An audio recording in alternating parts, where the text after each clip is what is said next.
This podcast is sponsored in part by Benjamin Hart. That's me! And yours truly, Zach Arnold. And by participation from listeners like you. So let's tune in to another episode of IPC. IPC. IPC. IPC. IPC. IPC. IPC. IPC. IPC. The Intergalactic Peace Coalition Podcast. All the galaxies. All for you.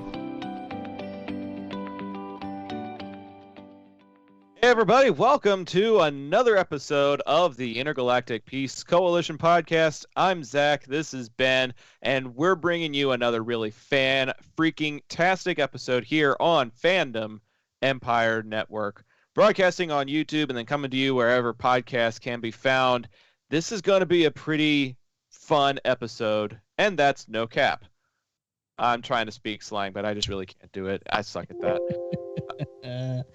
But Ben, this is going to be a really interesting episode for us because you gave some initial impressions back before we came to Fandom Empire, and now we get to kind of give like our fuller thoughts on Falcon and the Winter Soldier. Our thanks to our producer, Sean, for putting on this show. He works tirelessly behind the scenes to make sure that all of our ducks are in a row, and we appreciate all the effort that goes into that and appreciate all of you guys tuning in tonight. Toronto Freddy says, IPP, we're off to a really good start, aren't we? Don't even go there. Don't do that to us now, please. Just don't engage him, right? Just don't engage him. Just ignore him. Just ignore him. You already got our action figure from us, Freddy. What more do you want? But no, this is going to be a pretty fun episode. There is a lot to unpack from the Falcon and Winter Soldier, and we're going to try and do as best we can in the next hour and a half to 2 hours to unbox that stuff, if you will. And I really don't even know where to start because there's so much about it. Let's backpedal for just a second, and before we dive deep into the discussion of that stuff at hand, let's also do a quick sidebar to take a look at some of the stuff that happened within the Marvel Universe this week, particularly with the Eternals. We got a trailer, kind of got a little introduction into how that's going to look. So, Ben, what did you make of the Eternals trailer and how it's kind of like tying into the MCU? Obviously, Falcon and Winter Soldier plays a big part of what they're going to be doing forward, but now we're also going to be getting stuff from the Eternals now as well, based on what we saw in that trailer. It looks pretty interesting. Yeah, the Eternals is something that I have almost no knowledge of whatsoever. Something completely new. And it's something that I'm still excited about. And this trailer looked really amazing, and it felt very different from what we've seen before from Marvel. It wasn't all, there's an action sequence, and then there's a joke, and then it's something else, and then, it kind of follows that formula. It doesn't do that at all here. And I appreciate that, this feels different. This feels like Marvel is doing something different here that we haven't really seen before. So I'm looking forward to this. Like I said, I don't know anything about this other than just what we've seen in this trailer.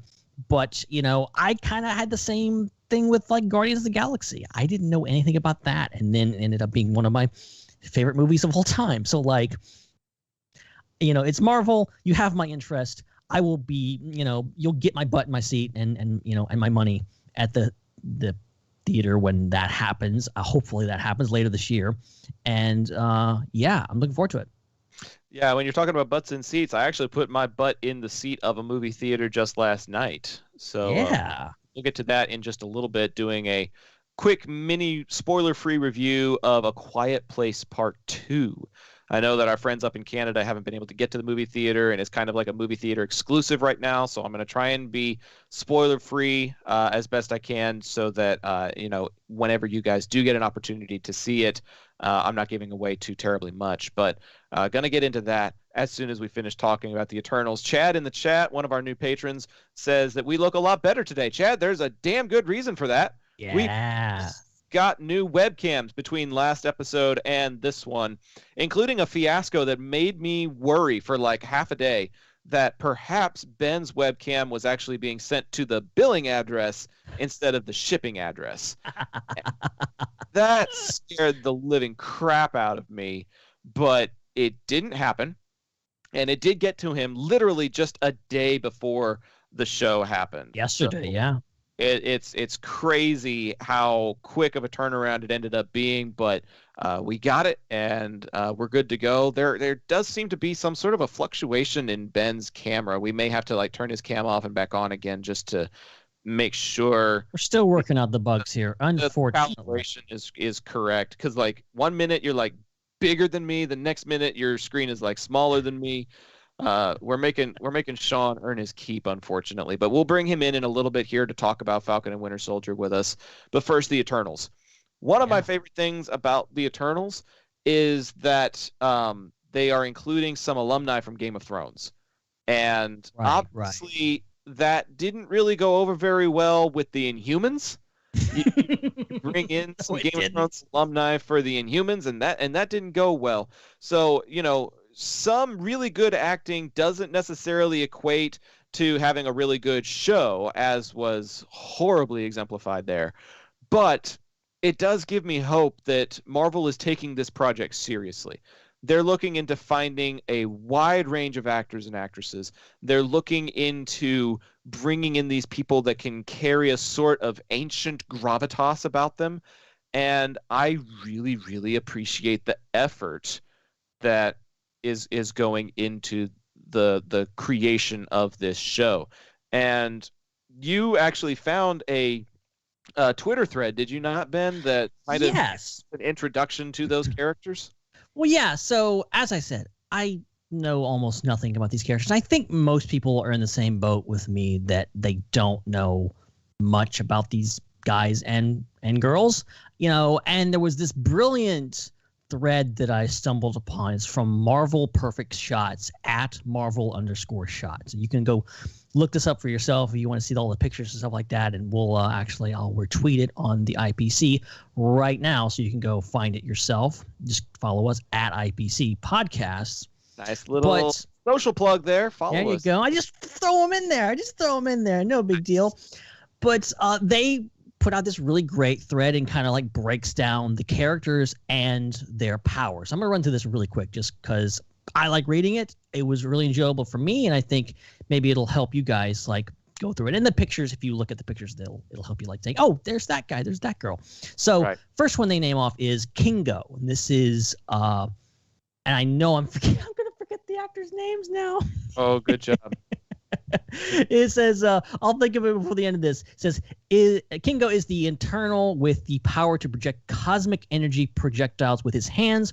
Over the centuries, he has become enamored with the idea of fame. In present day, he's a famous Bollywood actor. So that doesn't surprise me. So this kind of like introduces the idea that I kind of assume is going to happen in this movie, is that like you see at the beginning of the trailer, there is like a moment where the ship comes in. You see like these primitive people, assuming maybe even thousands of years ago, like seeing the ship come in, and they interact with them, and they're like making like, obviously one person like has like the power to like make water out of nothing, and like they're making water for them and whatever. And later on this list, it kind of goes into like their, grooming of humanity and giving them these certain things. It seems like they show up, they're aliens from outer space, as you do. And they show up, and then they kind of like integrate themselves into society. They kind of like split off, and they go do different things. And Kingo, who is played by, I can't freaking remember his name. You can see his face. He's in this dance number thing in the trailer. You see him. I'm gonna say it again. Kumail Nanjiani. Kumail Nanjiani. Thank you very much. BB, and I hope I didn't mispronounce it. I know I've mispronounced it. Robin Blader will correct me in about 3 days. Oh, we love you, Robin. So that's his deal. And I would go through this quickly, and I'm definitely not. So I'm going to go to the next one. This is Makari. Makari is the fastest woman in the universe. She uses only her cosmically powered super speed to scout planets for the Eternals. And as the only deaf Eternal, the sonic boom that accompanies her cosmic running does not affect her. And the interesting part of this is that I genuinely don't know the actress's name here. but she is actually deaf. She is legitimately deaf. The actress is Lauren Ridloff. There you go. And she is like genuinely deaf. So you will see a deaf character played by a deaf person, which is fantastic representation. And I'm looking forward to Quiet Place Part 2 also. There you go. There you go. That's great. Up next, we've got Gilgamesh, which is just a great name. I love Gilgamesh. It just rolls off the tongue. He is the strongest and kindest member of the team, capable of projecting a powerful exoskeleton of cosmic energy. Gilgamesh is a fierce warrior who has become legendary for his fights with deviants through history. And the name of this actor is... Oh, I put my phone down. Ma Dong Sok. Okay. Ma Dong Sok. Okay. Cool. And then we got. I know this one. I'm trying to do stuff in the chat and like keep up with what you're saying. I know. I'm sorry. Multitasking, guys. Apologies. Right. Thena, played by Angelina Jolie. Angelina Jolie is in the MCU now. This is amazing. And Thena is a fierce warrior, more comfortable in battle than any other place. She has the ability to use cosmic energy to form any handheld weapon she can think of. Often surly and aloof, she forges an unlikely friendship with Gilgamesh that spans centuries. So, like, you see her, like, wielding, like, a glowing sword, and, like, seemingly she can just, make those out of thin air. She can come up with whatever she can think of, I guess, which uses cosmic energy to create a sword or a battle axe or what have you. Exactly. That's actually pretty cool. Cool power. Not even Jedi can do that. They have to like go to the caves of Ilum and create their lightsabers, but this lady can just be like, "Oh, laser sword." She's just good to go. Yeah. And that's what's cool about like all these characters so far that I've seen is like they're like we've seen like I guess the closest is like Makari. She's fast. Like we've seen fast people, we've seen Quicksilver, but no one to this thing, and I'm assuming she's probably a lot faster than Quicksilver. Probably she creates like sonic booms and stuff like that. So that's pretty cool. And then we have Icarus, who is played by Richard Madden. One of the Game of Thrones alumni. There you go. And Icarus is the tactical leader and most powerful Eternal and takes pride in keeping the other Eternals safe, moral, kind, and charismatic. Icarus boasts the power of incredible strength, flight, and the ability to project beams of energy, intense cosmic energy from his eyes. So, sounds like just like a really cool Cyclops. Superman dude. Yeah, like a Superman Cyclops combo or something like that, maybe. And he's the guy at the end of the trailer, for those that don't know, who is like bragging about, "Hey, I'll lead the Avengers," and then they all laugh at him. So, yep, I remember that. And then up next we have Selma Hayek's character, Ajak. Ajak is the spiritual leader of the team since they arrived here from their home planet to help defend humanity. Ajak can not only heal humans and Eternals alike, but she is able to communicate with the Celestials as well. So maybe a lot of cosmic history in there. Obviously we've got Ego, we've got, things from the past, Celestial stuff connected to the Guardians. Maybe we'll see some connections we're not expecting here. Well, fun fact, according to the chat, Thanos was actually an Eternal and was just a deviant one. So yeah, I keep hearing that. We could end up getting a Thanos reference in this film. Or maybe like a flashback. We could get maybe him back briefly. Or a young Thanos or something. Or a lost brother or something like that. Like just a very subtle nod to, Thanos no longer being with the group or something. Right. I'm interested to see what the deviants are all about because they're not showing them in this trailer. They're not showing them at all yet. Mm-hmm. But obviously they're going to be like the big threat that shows up. And obviously like they're a pretty big threat. These are the Eternals, and everyone keeps making jokes about it, that the Eternals like they sat out Thanos. They sat out, all this stuff. And now they're just like, oh yeah, now we're going to step in. It's like, guys, where were you all this time? What are you doing? They said like they didn't want to intervene, but now they're stepping in. Like that's oddly convenient, isn't it? Yeah, that is. They got some splaining to do. That's all I gotta say. All right. Do. They really. We have Sprite, who is played by, again, I don't know the actor's name. Hold on. But you can look it up. I'll read this really quick. Sprite has the ability to cast lifelike illusions. Her friendship with Cersei hides a world-weary sadness because she's been treated like a child by humanity for centuries, but Sprite is much stronger and cleverer than she appears. Played by Leah McHugh.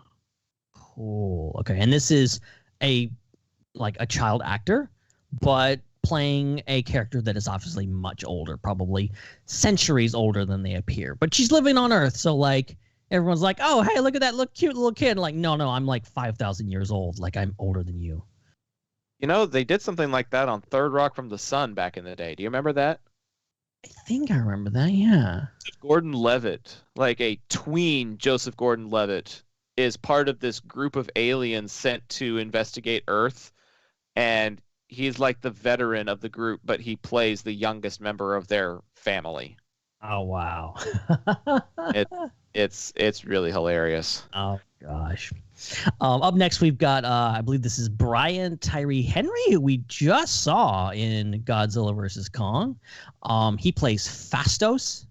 And it says, Phastos is blessed with the power of invention. He's able to create whatever he can imagine, provided that he has enough raw materials at his disposal. Over the centuries, he has helped nudge humanity towards technology, while also always keeping his brilliance hidden. So, like, I think that's a cool superpower. Like, you know, like, you can't fly or whatever, but, like, I can just, like, make whatever I want. I can just invent stuff out of thin air. That's pretty cool. So he can invent stuff out of thin air. There's another Eternal that can just create weapons out of thin air. Like, there's a lot of cosmic energy, a lot of cosmic abilities being thrown into this. It's very interesting.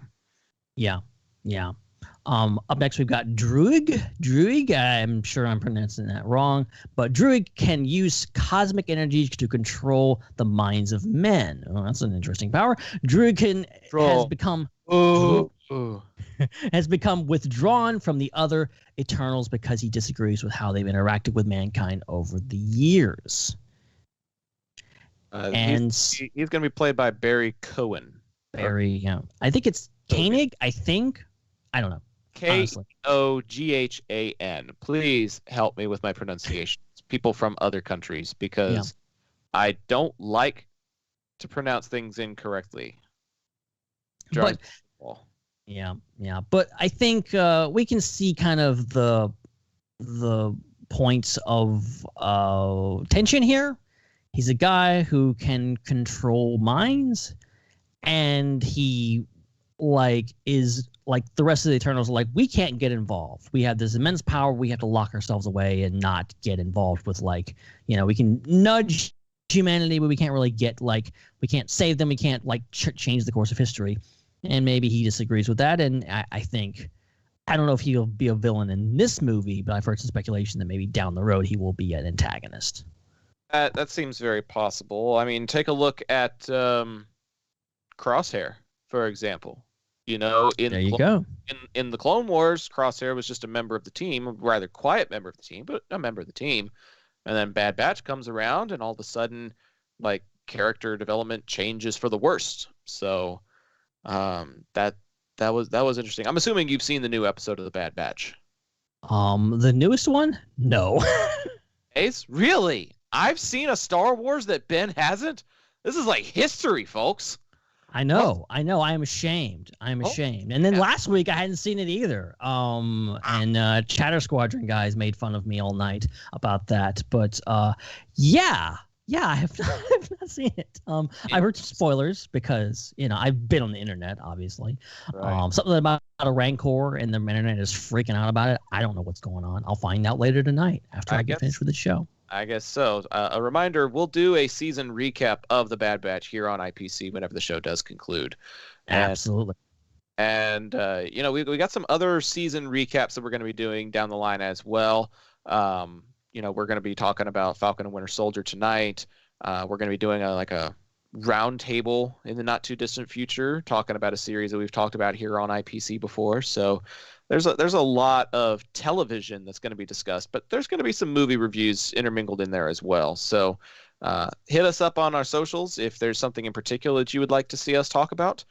But it's interesting to have all this content that we can discuss again. Like I'm glad to have it back.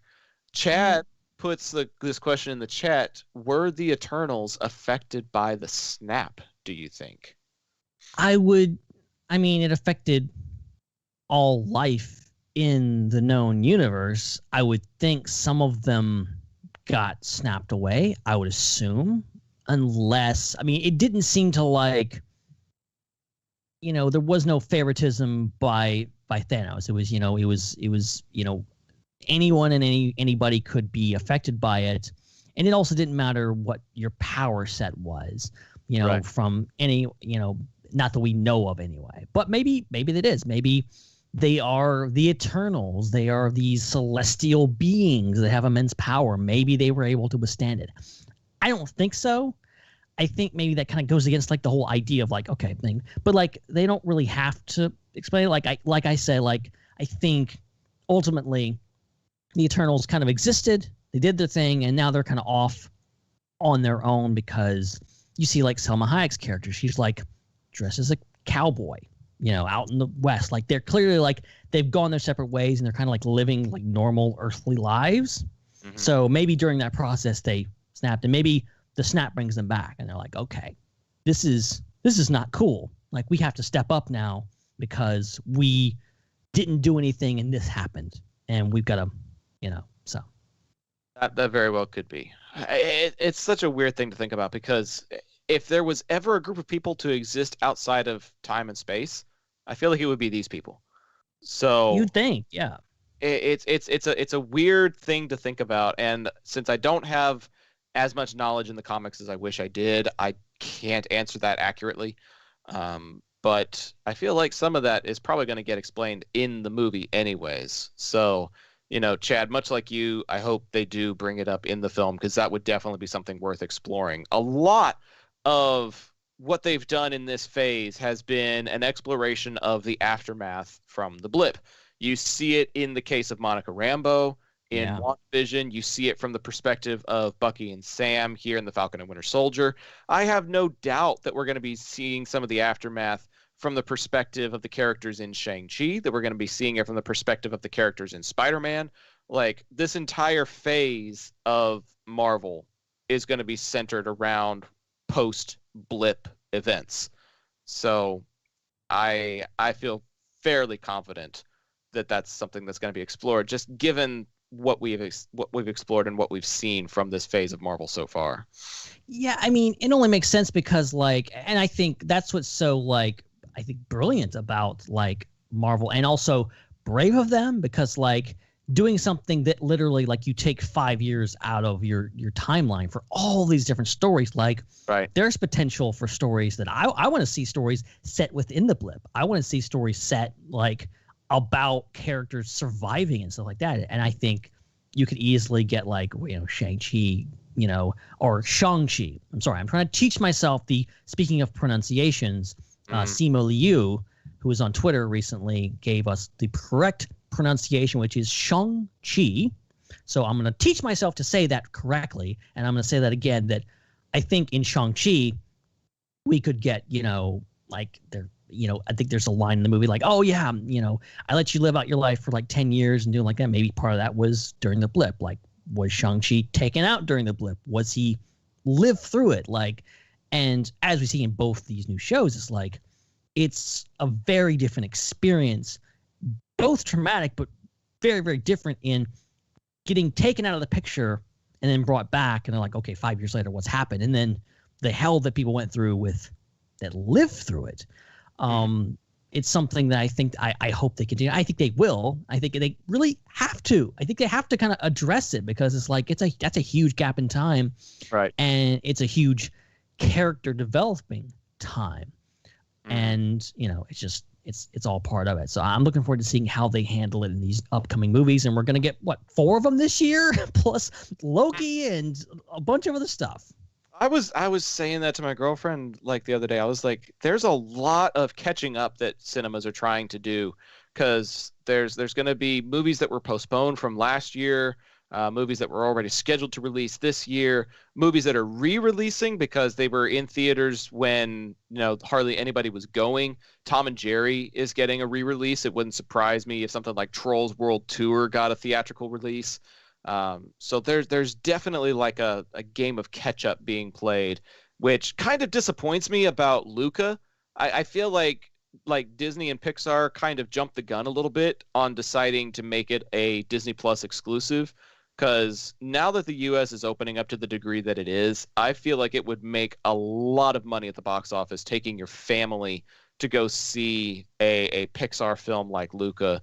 And they're really missing out on an opportunity like that. But yeah, we're going to be getting Shang-Chi. We're going to be getting Spider-Man. We're going to be getting Black Widow, postponed from a year ago.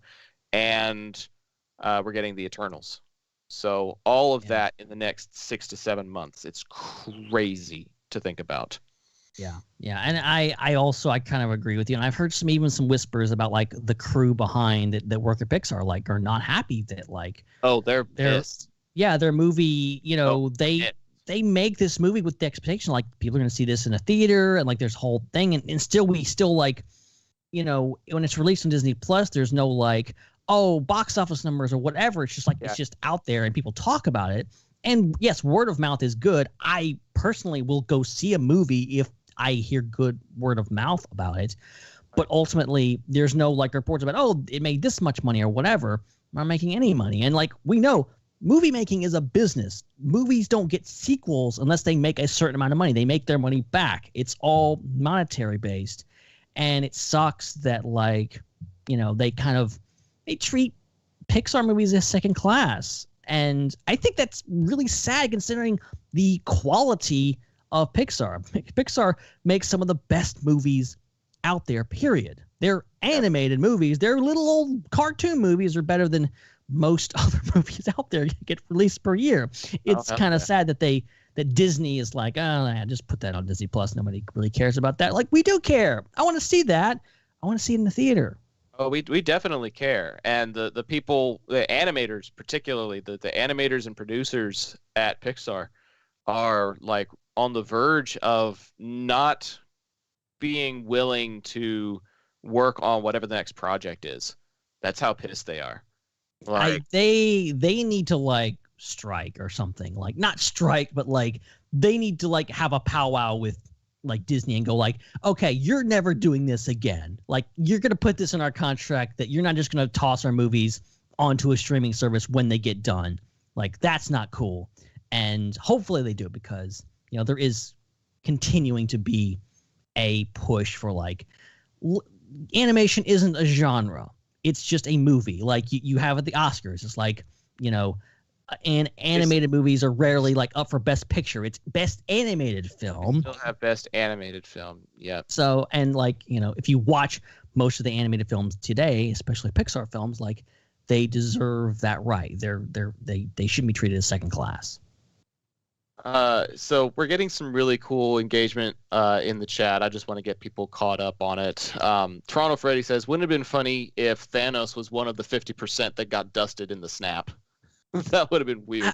I guess. I mean, he knew that was possible, I guess. He snaps and then he starts disappearing. He's like, oh, shit.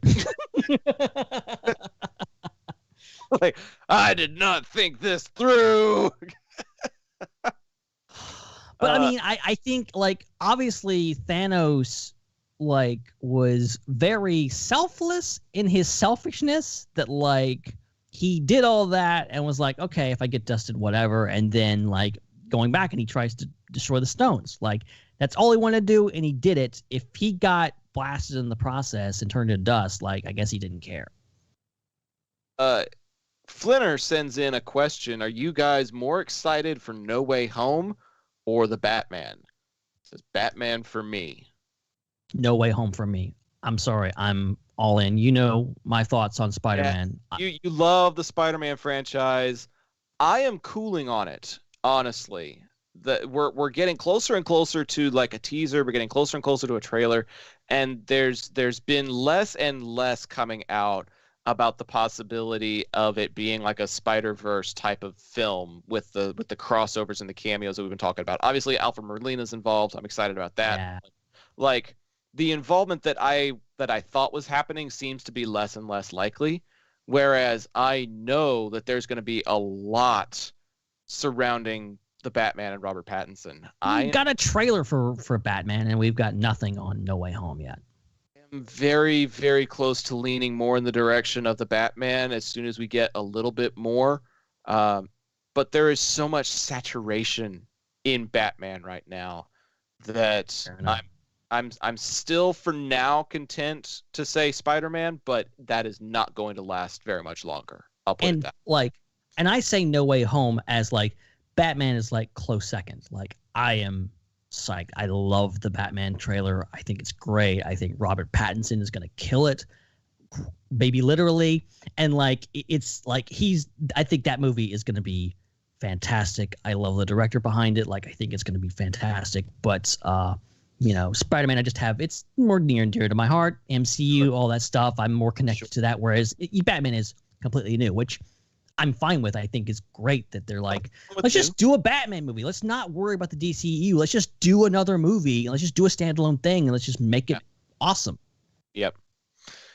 I'm with you. And that's kind of what they've been doing with stuff like Joker, and now they're doing it with the Batman. I'm okay with standalone films because when they don't have to tie into anything else, you can use a lot more creative liberty, and it leads to Oscar-winning performances like what we got with Joaquin Phoenix. So yeah, I'm fine with them doing stuff that's kind of solo projects because you don't have to worry about if this connects to the Justice League or the Snyder Cut or anything else. Like, just do your own thing. And it's been working out as far as box office and critical reviews and things like that. So I'm just gonna be along for the ride. You know what I mean? It's like, oh, DC versus Marvel, who wins? We win. The geeks, the nerds, the fans, we win. Yep. We win every single day because we've got so much stuff coming out, and it's all amazing. Like, just enjoy it. Like, enjoy it. We are in a renaissance of geekdom. Like, come on, this is great. Yeah, we just happen to be alive at the same time that people like Matt Reeves and other like Zack Snyder and James Gunn and so many other people are like in the director's chair. Guillermo del Toro, J.J. Abrams, like there's Rian Johnson. So many great directors out there that are getting really, really fantastic projects that are leading to some really, really great films. And I know that I left some people out. Those were just the names that came up to my head, like right off the top. But there's just a lot of greatness going around right now on the weekly television format front and in the movie front, that there's just so much great media to consume and so little time. Yeah. I mean, we freaking just got a 3-hour-long Avengers movie after, 3 others. And then we just got a 4-hour-long Justice League movie. Yep. Like 15, 20 years ago, those two things seemed impossible. Like that seemed totally just crazy to think about. And here we are. We're living in, just a renaissance of comic book and superheroes, and and you throw in Star Wars and you throw in Star Trek, and like they're doing great too. Like it's everything. Like we have nothing to complain about except you go on Twitter and there's a lot of complaining for some reason. Which is why we are called the Intergalactic Peace Coalition. This is the safe zone, all right? Safe zone. No complaining most of the time. Well, I mean, I might complain about something sometimes just because I'm a little turd and I like to complain sometimes. Gotta let it out sometime. But I have no complaints at all whatsoever about A Quiet Place Part 2. Oh, I'm interested to hear about this. Quick little 5-minute blurb before we get into the main topic of the evening. went and saw it with my girlfriend and with my buddy Mondo last night. He's kind of like my movie buddy, and we both. That guy, he's all right. He's all right. He only helped me stain my back deck, and he's only doing a stand-up comedy performance in my backyard next month. So, no big deal. He's only my best friend, but whatever. Yeah. But we went to see the movie, and we saw like posters for Cruella, which happened to come out last night as well.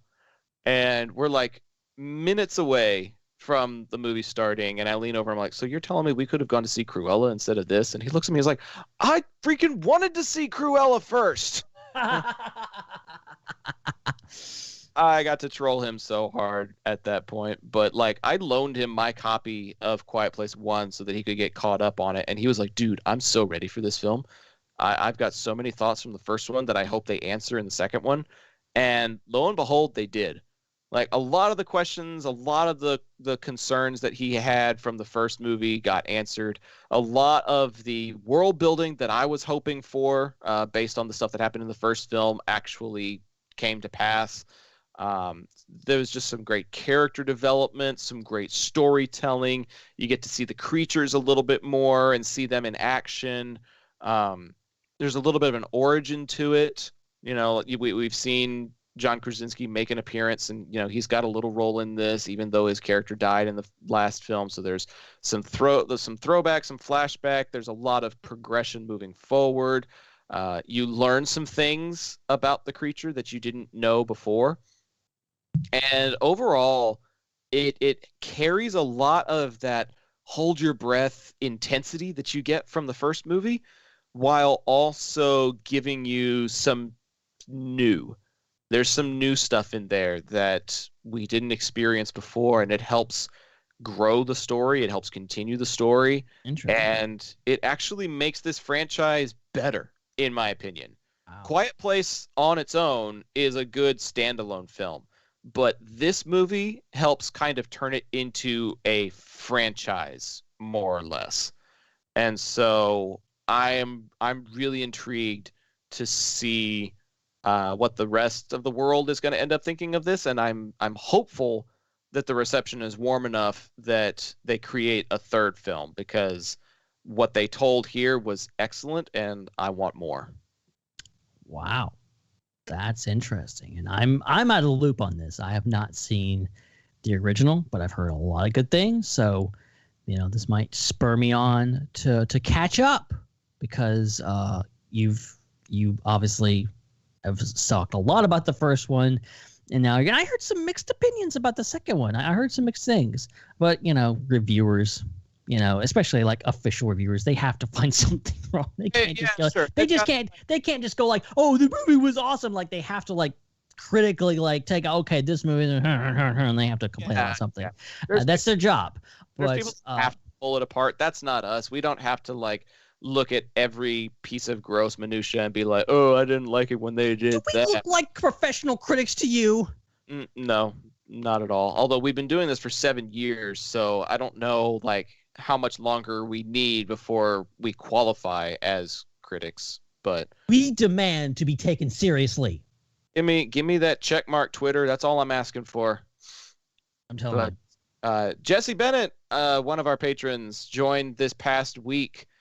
Is here in the chat. Thanks for joining us, Jesse, and thanks for becoming a patron. If you're interested in becoming a patron of this program, hit us up at patreon.com/IPC Podcast. That is our last giveaway that we are doing. It involves being a patron of the show, and we have a really big IPC-themed giveaway that we're going to do once we get to 10 patrons. We're at 3 right now, so we need 7 more.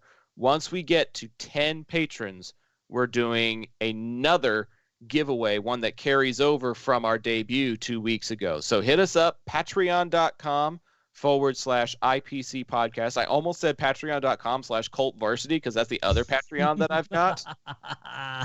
That works too. I said that one, but that is for football and baseball broadcasts. That is not for this podcast. So I have to like retrain my brain, but patreon.com/IPC Podcast. Once we get to 10 patrons, It doesn't matter what level.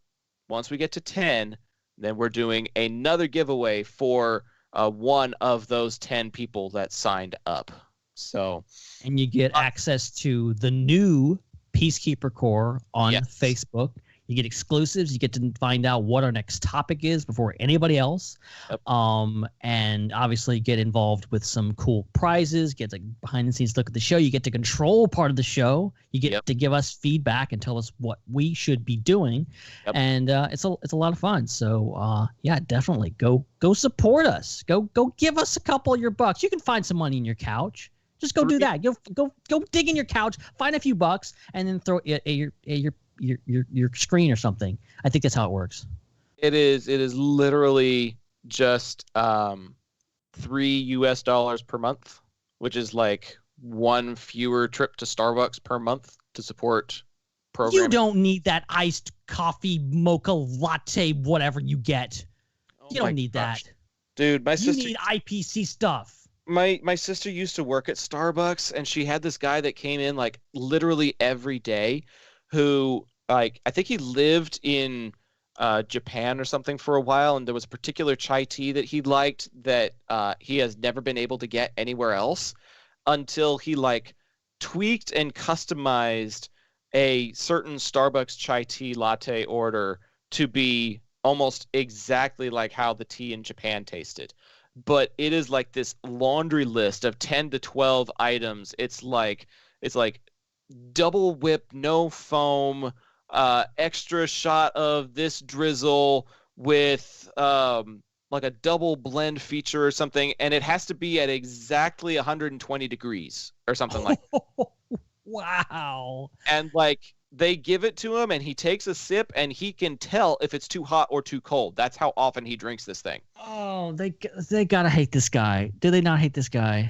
They actually kind of love him because from what she said, he was actually pretty sweet about it. Like even if they messed it up, like he was really nice about it. But he came in like every day and spent like, I don't know, $6 on this order or something.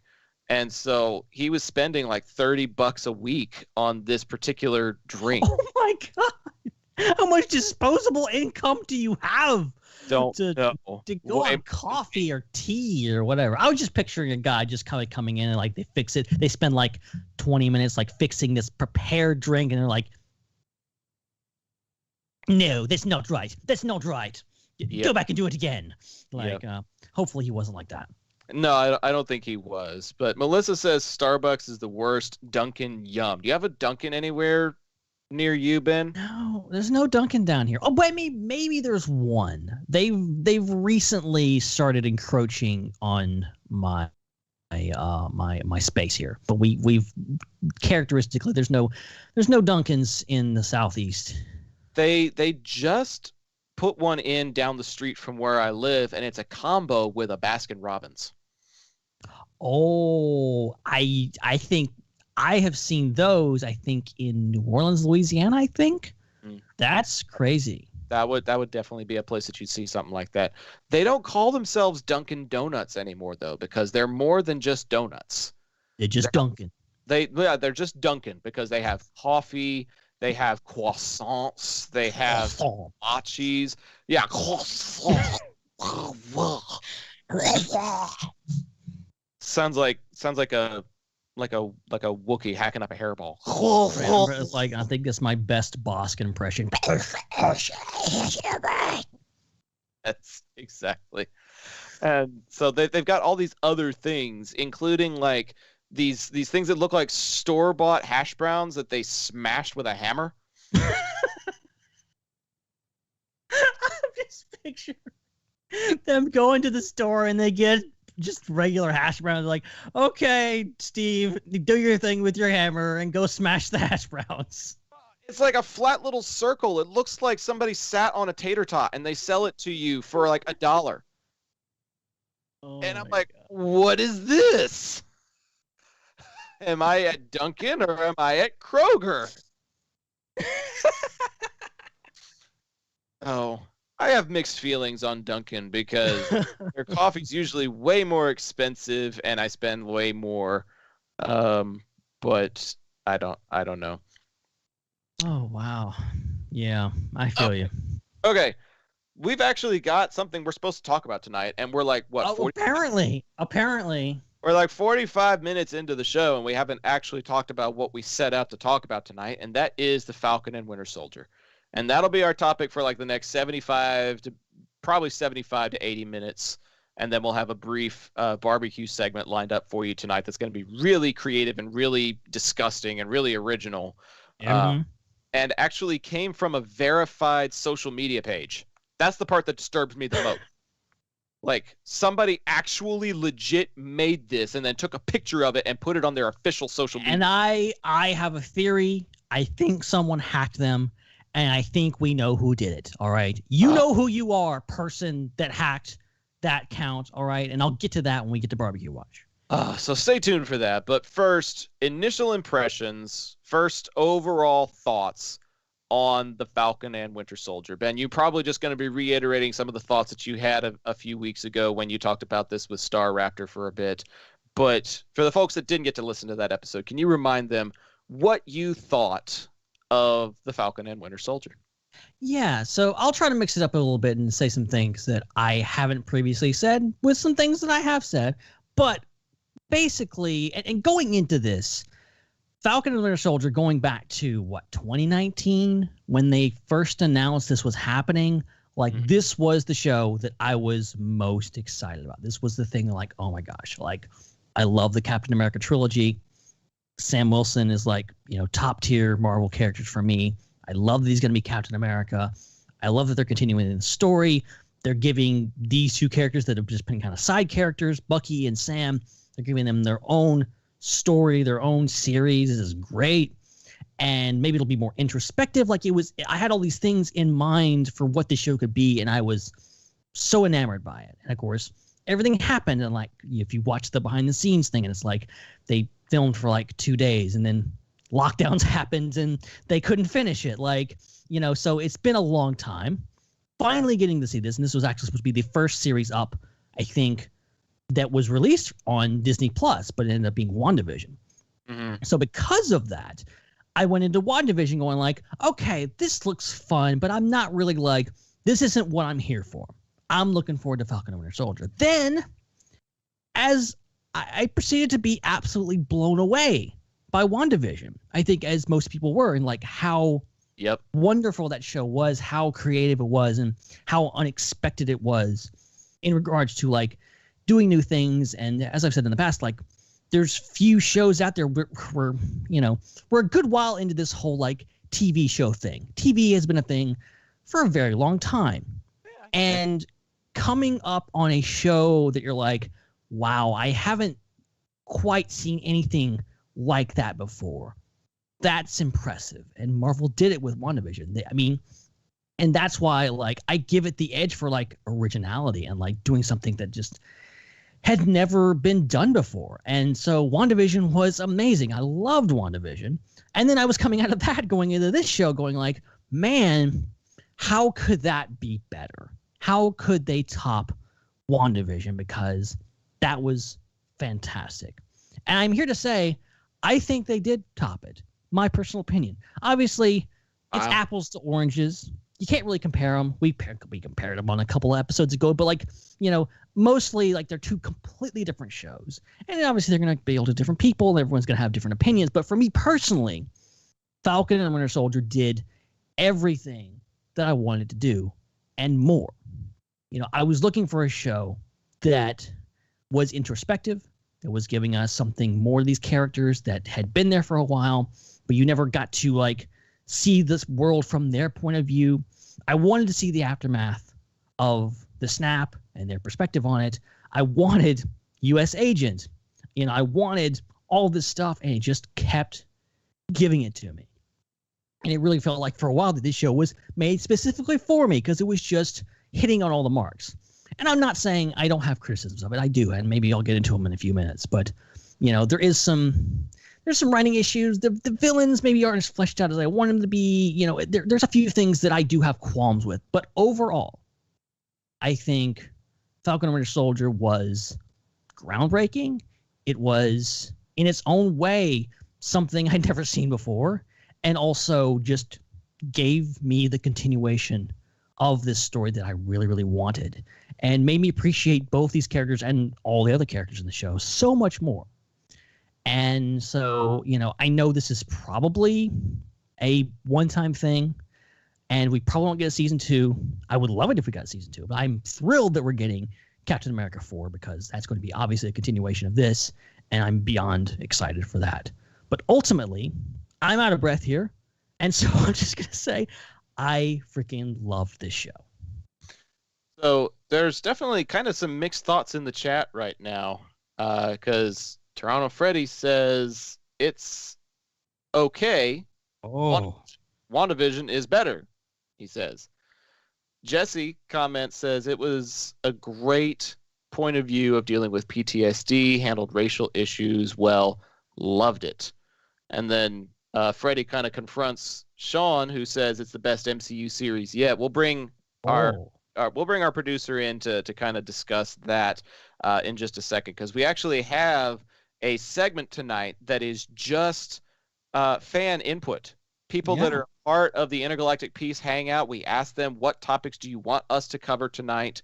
And we got some really great input. And so when we get to that segment, we're going to bring Sean on to discuss all those things with us. But Freddie kind of calls him out and says, have you seen WandaVision yet? And he's like, so I'm going to assume not. Don't really think you can come to that conclusion until you have.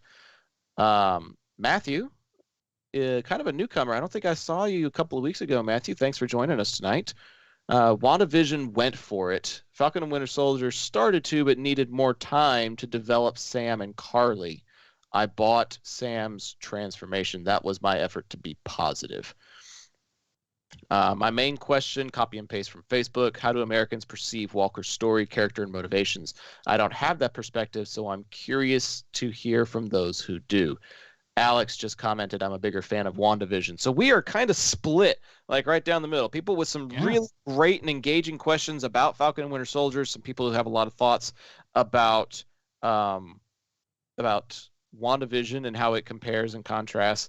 Don't know if we're going to get into like a WandaVision comparison contrast discussion tonight or not. We will try. That really wasn't even on my radar. Like, I really just wanted to talk about this show, Yeah, I think that's now bringing up like WandaVision's better. WandaVision's okay. This is the best in the MCU. I'm like, oh my god, we didn't even bring up WandaVision.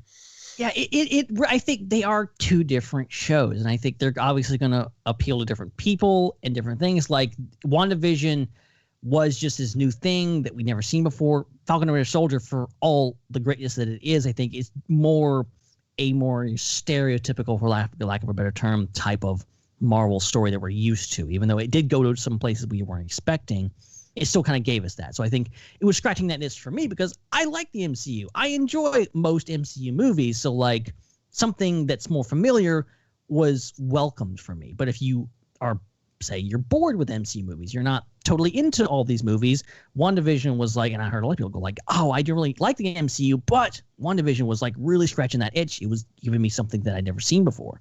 So it's gonna appeal to different people. It's okay. It's okay to have different opinions, guys. I know it's the internet. We all got to agree on something, but it's not really the case. We're allowed to have different opinions? God. I know, it's wild. It's a wild notion, I know, but wow. I wonder if we could tell that to like our political leaders. Okay. No, you get yeah. I'm done. Kicked out of the internet. So now we've got sound effects. Great. Oh, wonderful. Oh man, that's just what we needed. So your initial impressions. I want to hear what you have to think. For me personally, I enjoyed the show for what it was. I didn't try and go in with too many expectations for it, because I have gone into shows and movies with higher expectations and I get let down from it. And so I tried to go in with as few expectations as I could. And that actually kind of helped, because by the time we got to like the 5th and 6th episodes, my mind was blown.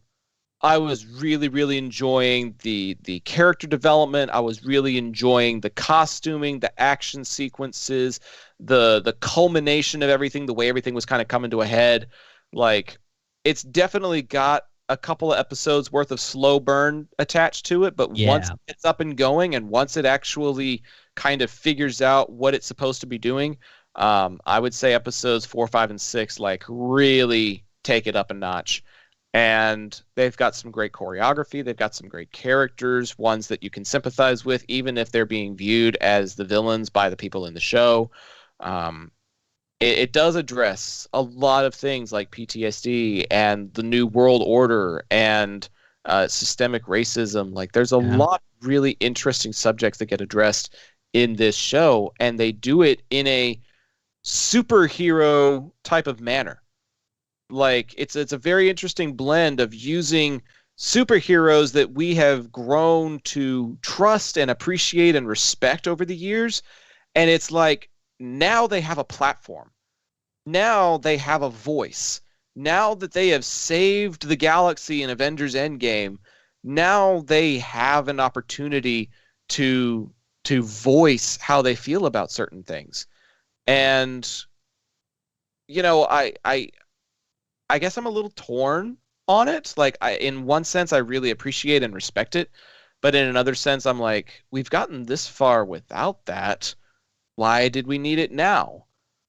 But if you take a look at the way things are going in the world right now, if you take a look at how society is, I think there's never been a more needed time for these things to be discussed and addressed than right now.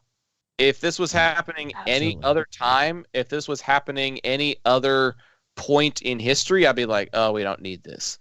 But I think, in my opinion, some of these things, particularly the conversations that were had in the final episode, are ones that really need to be had in society today. And the Falcon and Winter Soldier gives people not only like really good acting and really good storytelling, but it gives you that platform to start a conversation with somebody about some of these really, really tough topics.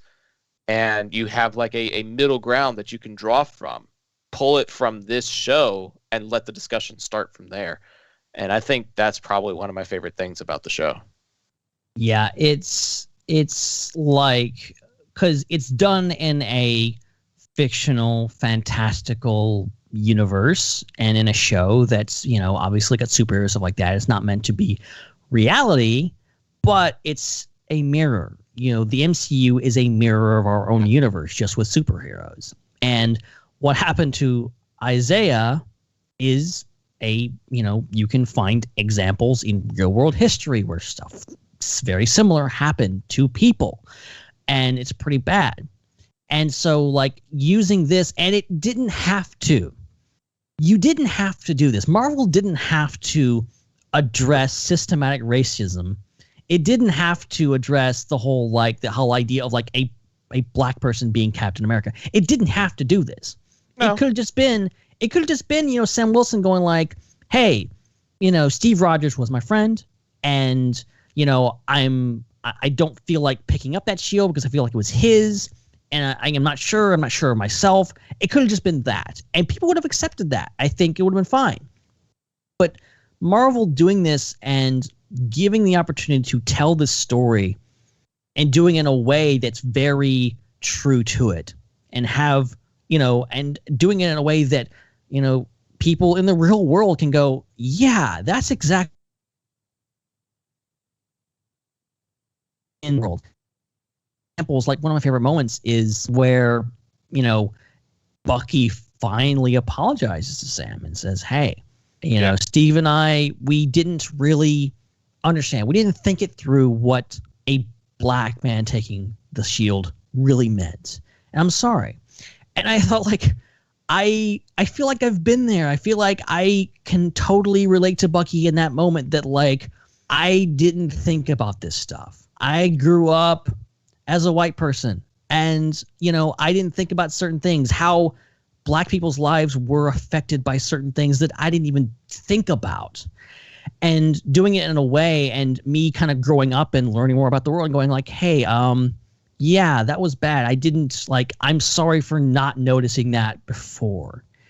And I think it's a great moment for someone like Bucky, who is this established character in the MCU, who is this thing, who's getting over his own stuff, to like humble himself. Give us an example. Just like, hey, sometimes you have to just admit when you're wrong. You have to admit and humble yourself and say, hey, I'm sorry. I didn't realize this, but I'm learning and I'm growing and I'm evolving and I'm learning about your experience and your view of the world. And I think that's powerful stuff. It really is. And I think Marvel doing this, I think, was perfect. The timing of it, in my opinion, was as spot on as it could possibly be, because there needs to be a conversation. There needs to be better understanding. There needs to be a place of safety where someone can approach this and say, I want to talk about this, and the other person can be like, I want to talk to you about this. And I think the Falcon and Winter Soldier gives great opportunities to be able to have that type of engaging conversation. And like I said, that's probably one of my favorite elements of the show. But another one of my favorite elements, and I'm just going to be kind of personal for a little bit, was seeing Erin Kellyman as Carly Morgenthau. Yeah. Enfys freaking Nest. She is going to get so many acting offers now based on this show. Rising star. Like, holy damn, did she make me want to join the Flag Smashers? Like, not even kidding, dude. Like, there were elements of what she was talking about and the conviction and the passion and the energy that she had. It was grabbing. I don't even know what the proper word for it is, but it was magnetizing. Enthralling. Yes. I enjoyed seeing her exploits, and I also enjoyed seeing her decline, because she's got the moral high ground more often than not in the first half of the show. Yeah. Then by the time you get to like 5 and 6, where there are innocents involved and, you know, she's kind of losing perspective and is willing to harm other people to prove her point, like, she starts losing that moral high ground bit by bit. And to watch that evolution and then kind of de-evolution almost, all from one actor, is just fantastic. Kellyman knocked it out of the park. She is an incredible actress. Like, I think everyone that watched Solo: A Star Wars Story, like, you got an impression like, this person, I've never seen you before, but you are amazing at this. And it's like the such a little amount of story time and screen time that she had in that movie, and that she stole every second of it. I think set her up for success, and then bringing her into this movie, it's just, you know, it's phenomenal. And like, it sucks that, you know, spoiler alert, by the end, she's dead. She's not going to be presumably not a part of this this whole thing in the future in the MCU, but it's great to see her. Great to see. I'm one that I kind of like. I'm not totally sold on the whole like Flag Smasher thing. I have a few criticisms. I have a few like tweaks. I'm like, what's going on here? You know, what's the deal? Like, what? I don't think it was as clearly explained as it could have been in regards to like what they want and what happened and why they want it back into the blip and stuff like that. But you still buy into her. You still buy into her, and you're rooting for her. You know, understand, like, they're categorizing these Flag Smashers as the villains, but like, they don't have a world takeover thing. They're just like, hey, you remember when, you know, everyone on Earth was, you know, together and, you know, united as humans? We'd like to just go back to that and not, you know, and keep doing that. That's a just cause. I think that's great. And, you know, and it's also, again, kind of apt in a way, because like, I can't help but think about the idea of like, you look at how divided we are in the world right now, and, you know, the most united the United States ever was after September 11th, and after everything that happened there, and how It didn't matter if you were left or right or whatever. We were in mourning. We came together as a nation. It was this unifying moment for America. And now those days are long gone, unfortunately. But it was still a look back on that moment and go oh, that was great. We were all on the same page at that moment. It didn't matter who you were, what side you were on. That's basically what the Flag Smashers are looking at. They were in a stage of mourning, a stage of just this awful thing that happened was the snap, the blip, and they, the world came together. Maybe even the universe somehow came together and, opened up their borders and did all this stuff. And now everyone comes back and they're like, okay, let's go back to the status quo. Let's go back to the way things were. And, they're like, nah, let's keep going with this. Let's take what we get. And, that's, I like her view of things, even though she goes off the deep end and definitely does some bad things and, is going about it the wrong way. I like Sam's approach to it. I like how he's like, I agree with your fight. I just don't get with how you're fighting it. And him he's standing up for her in the end after she's dead and saying, look, she had the wrong ideas, but she didn't. She had the right ideas. She just went about it the wrong way. I love that. Right.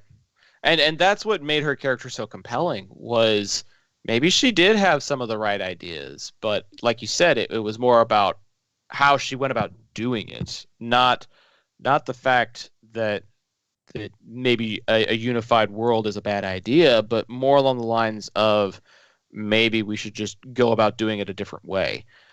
And that's why that speech in the 6th episode is so important. I feel like I know we're kind of jumping around a little bit, but I feel like that speech is important in more ways than one, and we'll get to that in just a little bit. But not just Aaron Kellerman. Can we also talk about Daniel Bruhl and his return and Zemo?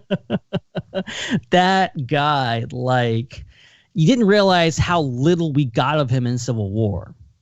Then watching him in this and realizing his range and his acting and his turning on the charm and managing to make himself be a believable not villain but kind of an anti-hero.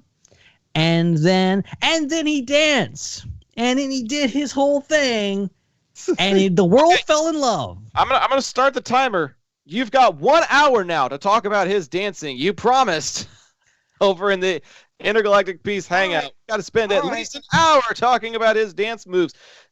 I read somewhere that the stuff that ended up in the final cut wasn't even a fraction of all of the dancing that Bruhl actually did. In that scene, if you watch the episode,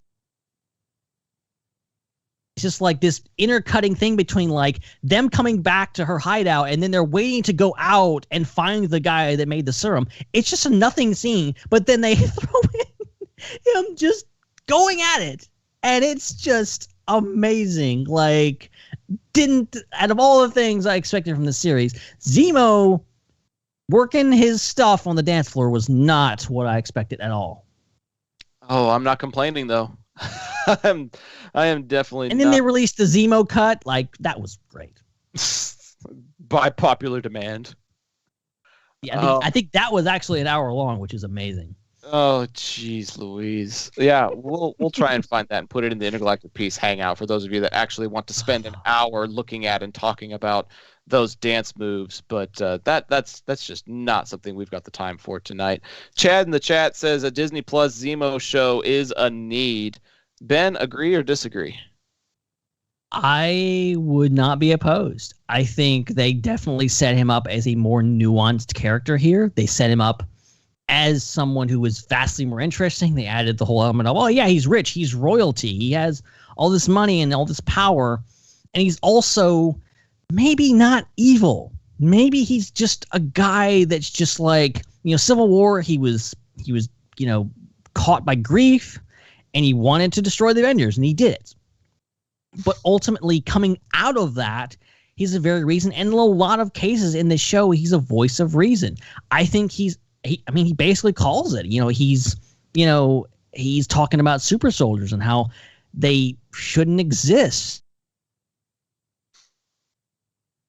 Carly Morgenthau that is on a path to destruction, and she will, like he tells Sam, hey, look, either you're going to kill her or she's going to kill you. Like, there is thing. It doesn't quite happen that way, but she does die in the end. And like he's like putting like his whole speech about putting people up on pedestals and like doing all this stuff, and his objection to the whole idea of a Captain America and like getting super soldiers, like you can't fault him for that. It's not necessarily a bad thing. He is wrong, but he's not totally wrong. And I think that's part of what makes this show so intriguing is there's a lot of people like that are like, they're not completely wrong, but the way they do it is not completely right either. Zemo is that way. Carly is that way. Even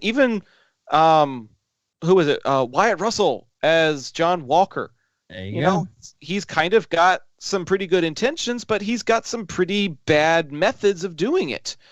And so, you've got at least 3 different characters in this show that are kind of in this morality gray zone.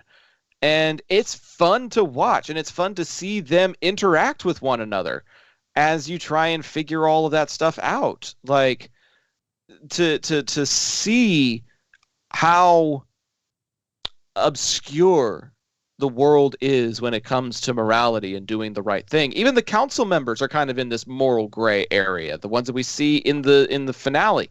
Like, there's a lot of people that stand up for and believe in one thing or another, and sometimes those things clash. And we get a really good example of what that clash looks like.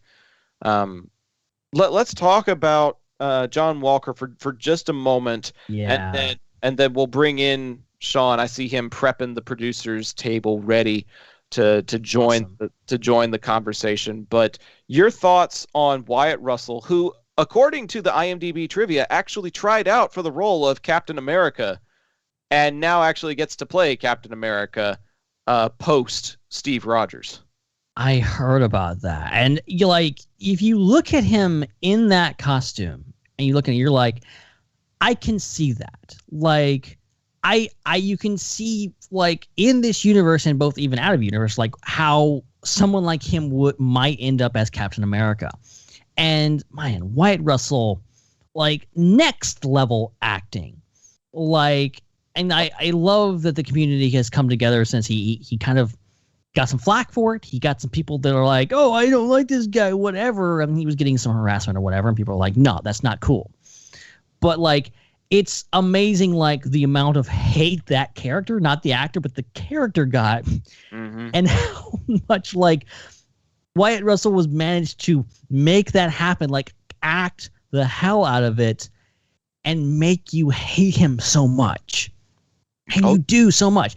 But at the same time, I think his portrayal, and John Walker in particular, was way more nuanced than I ever expected in regards to them introducing him as, like, hey, this is a guy that, technically speaking, he deserves the shield. He is a good soldier. He is a fantastic soldier. He is actually worthy of the shield, technically speaking.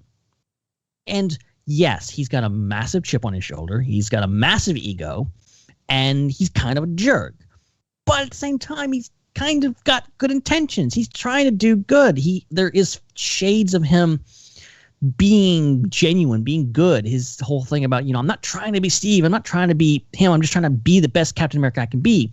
Yeah. And I like that about him. I like that and his spiral downwards, him, killing that guy and the whole fight and him becoming, U.S. agent, I think was an amazing turn of events. Dude, when he finished the job, when he used the shield as a weapon in front of everybody, and then they make that like the end of the episode, I was like, holy crap, they went there. They got the blood of the shield and everything, man. It's just... Gosh, the bloody shield is something that would never happen with Steve. It would absolutely never happen with Steve, and yet it happens here with John, and it's just Oh my gosh. I lost it when that was like the end of the episode. I was like, no, you've got to give me more. Like that was when they reeled me in. When like I don't think it's any secret for those of you that have been listening to IPC for any amount of time. Captain America is probably like my favorite Avenger. I love Chris Evans. Same. I love Rogers. Like I've identified with Captain America since the first Avenger came out. And to see this conflict of who's going to be, picking up the shield and who's going to be carrying the mantle and who's going to be representing the brand of Captain America and what that's supposed to stand for, to see John lose control the way that he did and to see the outburst of anger. What's scary is that also resonated with me. Because if you drive in a car with me, you know that I'm prone to road rage. And so, like, I have anger outbursts, too. Maybe not to the point that I'm going to use a giant metal circle to kill somebody, but I have emotional outbursts myself, and it makes me wonder what I would do in that situation, because he doesn't have, at first he doesn't have any super serum. He does by the time he kills that guy. But at first he doesn't have any super serum. He doesn't have anything that makes him, special or unique. He's just a guy. Like you said, he's just a guy. And it makes me wonder, if I was just a guy, what would that look like if I had the shield, if I had the mantle? And it's interesting to think about, and it's interesting to watch that all unfold, because you never know, and I will definitely never know. But we get some insights thanks to John Walker. He's got these temptations. He's got the temptation to take the serum, and he does. And as soon as he does that, I wasn't gonna say anything. All right. As soon as he does that, I start sounding Canadian. Yeah, okay. As soon as that happens, he starts to lose perspective, and he ends up losing his best friend because of it. And just that emotional spiral that he goes down is so captivating and so good.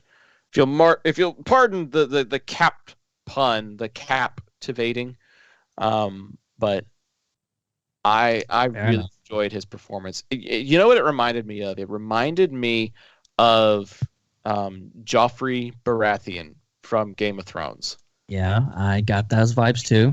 The actor just oozes this sort of resentment where you just don't want to enjoy them, but you also really enjoy how invested they become in being the character that they are. Like, you can see that in Wyatt Russell's performance. He is invested in being this character, and he does it so well. Yeah, he just I honestly, if he had actually gotten cast as Captain America, I think he would have been great.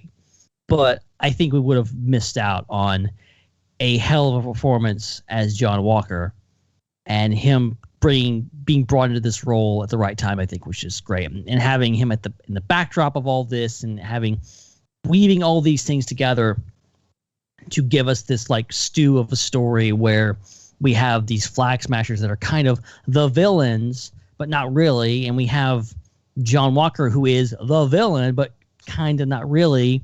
Yeah. I liked that a lot. I liked it that this was showing the shades of gray. I think, part of Captain America's story, especially the first three movies, is you have the first Avenger, and it's pretty clear who's the bad guys, who's good guys. It's Nazis, and it's and the Allies, and there's no question of who you should be fighting for. Then Winter Soldier comes in and wrecks all of that. It's whose side are you on? It's Hydra, it's S.H.I.E.L.D., Hydra's within S.H.I.E.L.D., and all this kind of stuff. And then it's even more muddies the waters when you have the Avengers fighting each other in Civil War. This takes that even a step further, and just who is actually the bad guys here? Who is really doing? It's just a bunch of people kind of doing the best they can and making some bad choices. Carly Morgenthau makes some bad choices. John Walker makes some really bad choices. but they're still kind of trying to do a good, nice. They're trying to make it work. And I think, and even the heroes, the quote unquote heroes, Sam and Bucky, they're making bad choices too. And, leading to the drama and stuff like that. So like, I think it's fascinating to kind of like throw all these characters together and see how they play off each other. And they play off each other so well. And I think it's the character dynamic that is one of the biggest things. Obviously the choreography, the action sequences, the finale. There's a lot of things about this show that are really, really solid. But I think that's one of the things that really stands out to me is just the chemistry. The on-screen... Excuse me. Yeah. I'm tired of y'all. Oh, am I boring you? Y'all's bullshit. It's making me yawn. No, I just had a long work day, dude. Like, I got there at like 8:30, and I wasn't done till like almost 6. So it was a long work day. But I love the chemistry because Sam and Carly have a really good scene. You've got the 3-way fight between Sam and Bucky and John. You've got the interactions that you have with the warriors from Wakanda. Remind me of their the Dora Milaje. The Dora Milaje. You get them included in this as well. Did not expect that either. I didn't, but then as soon as they had like those little reminders that Bucky spent like over a year with them, I was like, oh yeah, makes total sense. I just wasn't expecting it. Like, and of course, like, Bucky and Sam break Zemo out of prison. Of course they're going to be pissed off. Of course you're going to piss off Wakandans because like, oh yeah, he murdered their king. Of course, when you break him out of prison, they're going to be on to you. Yeah, more or less. So yeah, just the chemistry, the development, the interactions. There's just so much that happens in 6 episodes that it's really, really impressive when you stop to think about it. Yeah, absolutely. I think that's the whole thing with like this show is like the whole reason it exists is like, I think going back to like the idea that like they like Sebastian Stan and Anthony Mackie never really shared a whole lot of screen time. If you think about it, they didn't, do a whole lot together in the movies, but when they would go on the press tours and stuff like that, they would always pair those two up, and they were freaking hilarious. Like, they had fantastic chemistry. And even on screen a little bit, the whole thing of, when you move your seat up, no. Like, there was something there that they think, and I always like the fact that, like, basically they're 2 sidekicks. They're 2 best friends of Captain America from different times. And of course they're not going to get along, because it's always weird when you show up and somebody, but then you show up at their house and their other friend that you don't know is there. And it's like, it's always a little awkward, just a little bit, when you don't know the person. Like, oh, do I like you? Are we friends? Because I know you and he knows you, and it's weird. And now that mutual friend is gone, how do they deal with that? And that's the whole premise of this show. I think this works so well, and playing off of Mackie and Stan's just incredible chemistry, I think, is great. Well, I've seen other like sitcoms and stuff before where there's like 2 people that don't hang out with each other, but they both hang out with this mutual friend. Big Bang Theory is a really good example of it. When Leonard and Sheldon aren't in the picture, what happens when you try to get Amy and Howard to do something together? Right. Like Amy usually hangs out with Sheldon, and Howard usually hangs out with Leonard. So when you've got all of them in the room, it makes sense. But as soon as you take out the 2 pieces of glue in the group, all of a sudden stuff kind of starts to fall apart.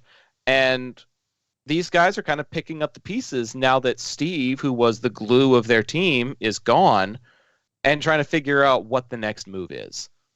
And there's a lot of shows where when the main characters are gone, The stuff that happens after it is just crap. That 70s show. Oh, I've heard. But this one picks up those pieces and carries it forward in a very logical and progressive manner. And I appreciate the hell out of that. Yeah, So- and one thing that I love, really quick, I just want to say, is Sure. the fact that people kept talking about, like, oh, what if Steve's going to show up? They're going to bring Chris Evans back as old Cap. Like, and I wouldn't necessarily be opposed to that. It would have been cool. But I think the whole idea of this show is the fact that if Captain America, if Steve Rogers was in it, he would fix all the problems that they have. Yeah. It's the fact that he's gone that's why the main crux of the story is like, Steve would probably know how to deal with, Carly Morgenthau pretty well. And there would be no need for John Walker if Steve Rogers was still around. And, he would know how to deal with Bucky and Sam and how to get them together. But it's because he's out of the picture, because he's gone. They won't say where he is. There's been theories about him being on the moon, and we still didn't get answers to that. But ultimately, wouldn't the Inhumans find him? Apparently, because canonically they're on the moon. That's a thing, I think. Oh my gosh. I'm done talking about the Inhumans. I'm sorry. Done. That's going to be in season 2 of the Humans. You watch. Oh, God. Chris Evans. Remember, that secret project they keep talking about? Chris Evans is going to be coming back as Captain America. It's the Inhuman season 2. Mark my words. God, no. Please don't give us another season of that. I couldn't even make it through 4 episodes. I just love that the Eternals looks like the better version of that. Or, as I put it in our little group chat, Eternals is to Inhumans what Jurassic Park is to zombies. Oh, there's our zombies reference. Yay, we did it. I was wondering. Take a drink. I was wondering when our obligatory zombies reference was going to happen. Finally did. Oh, man. Speaking of Jurassic Park, I'm not going to get too much on a sidetrack, but the Jurassic franchise is alive and well. I'm just going to put that out there. So I've heard. There's something else that I have not seen, which is Camp Cretaceous, but we might be talking about it pretty soon, maybe. Dude, you've got to watch season 3, not just for podcasting reasons, but just for good television reasons. Oh, my gosh. There's some stuff in there that is like, the show may be rated TVY7, but there's some stuff in there that is like the stuff of nightmares. There's stuff in the first 2 seasons like, wow, this is a kid's show? What? It's not a kid's show. It's freaking scary as hell, I'm telling you. I mean, there's kids in it, but it's not a kid's show. Just saying. All right, it's time for our listener feedback section. We posed a question to the people in the chat over at the Intergalactic Peace Hangout. It's a public group. Go look for Intergalactic Peace Hangout on It's actually facebook.com/groups/IPC Podcast is the URL for it. Oh, how about that? Really easy to find then. We've got this whole branding thing going on regarding that slogan, IPC Podcast. It's really, really easy to keep up with. We pose the question, what things do you want us to talk about? What components do you really want us to cover? And there was some really good responses, and that's going to be one of the things that we get to before we give our final overall scores on the Falcon and Winter Soldier for the night. And one of the people that provided feedback asking us to talk about this stuff was our own producer and the founder of Fandom Empire, Sean. So, Sean, I hope you've got that slide ready so that you can join us on the broadcast, bud, because it's time for listener feedback. And get over here. Get your ass over here, bud. Oh, man, you have got the sweetest setup among the 3 of us. Now, go away. You're making the rest of us look bad. Shit, man. No, come back. We need you.